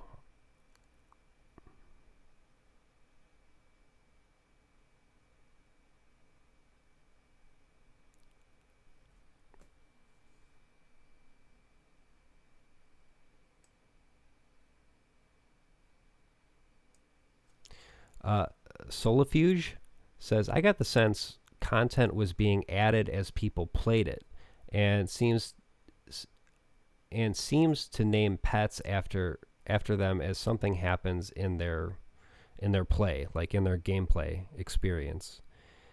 That's an interesting thought, that the game sort of morphs with each player. Like there's some mechanism in the game which causes it to update with each new player, even though perhaps the original gameplay session was not saved. We know that it's being recorded through this other mechanism in the game that you have to access through a very special, series of inputs. Yeah, I don't know. The idea that it's sort of evolving in some way is really interesting. We have some imagery vis-a-vis the character design that kind of points towards evolution being a theme, or design, like a development, some kind of like progression. Not necessarily a good progression, but a progression. Yeah. Definitely worth thinking about further.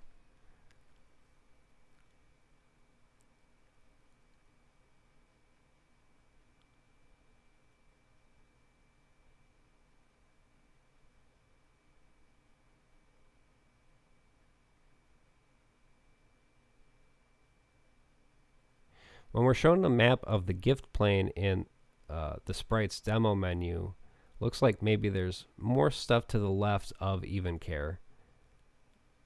Maybe that's where the construction zone and or school is.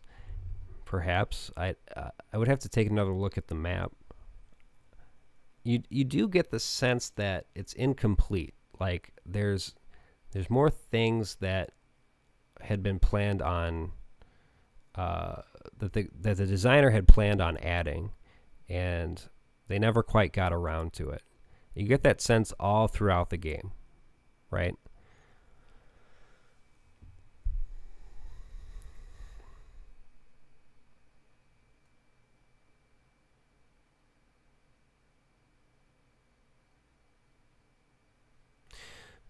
Mary F. says, Raynor's voice in the game feels a bit too human to be prepared.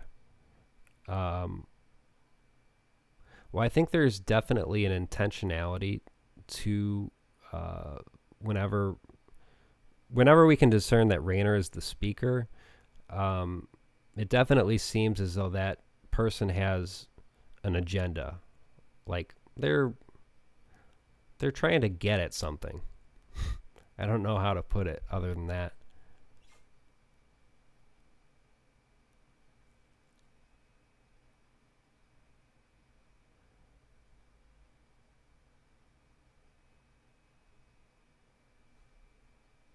Alrighty, well, it's, folks, I'm getting kind of tired. It's been 2.5 hours. So I think I'm going to wrap this up. Now,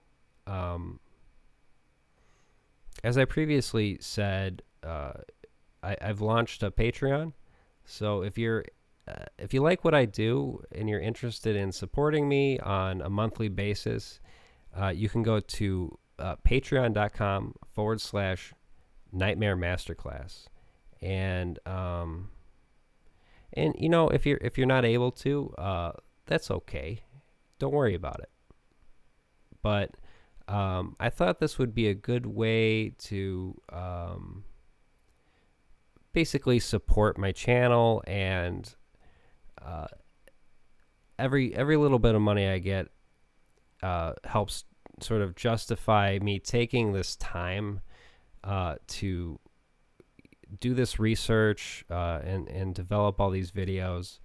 So every little bit helps.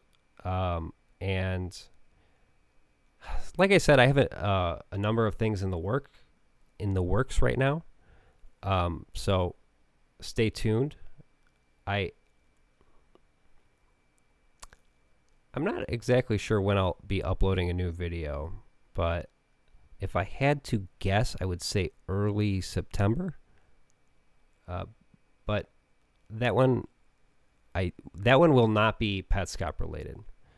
But that's in the works as well. I just can't exactly tell you how long it's going to be before that's out. All right, well, that wraps it up for this installment of Nightmare Masterclass. Thank you for watching, and good night.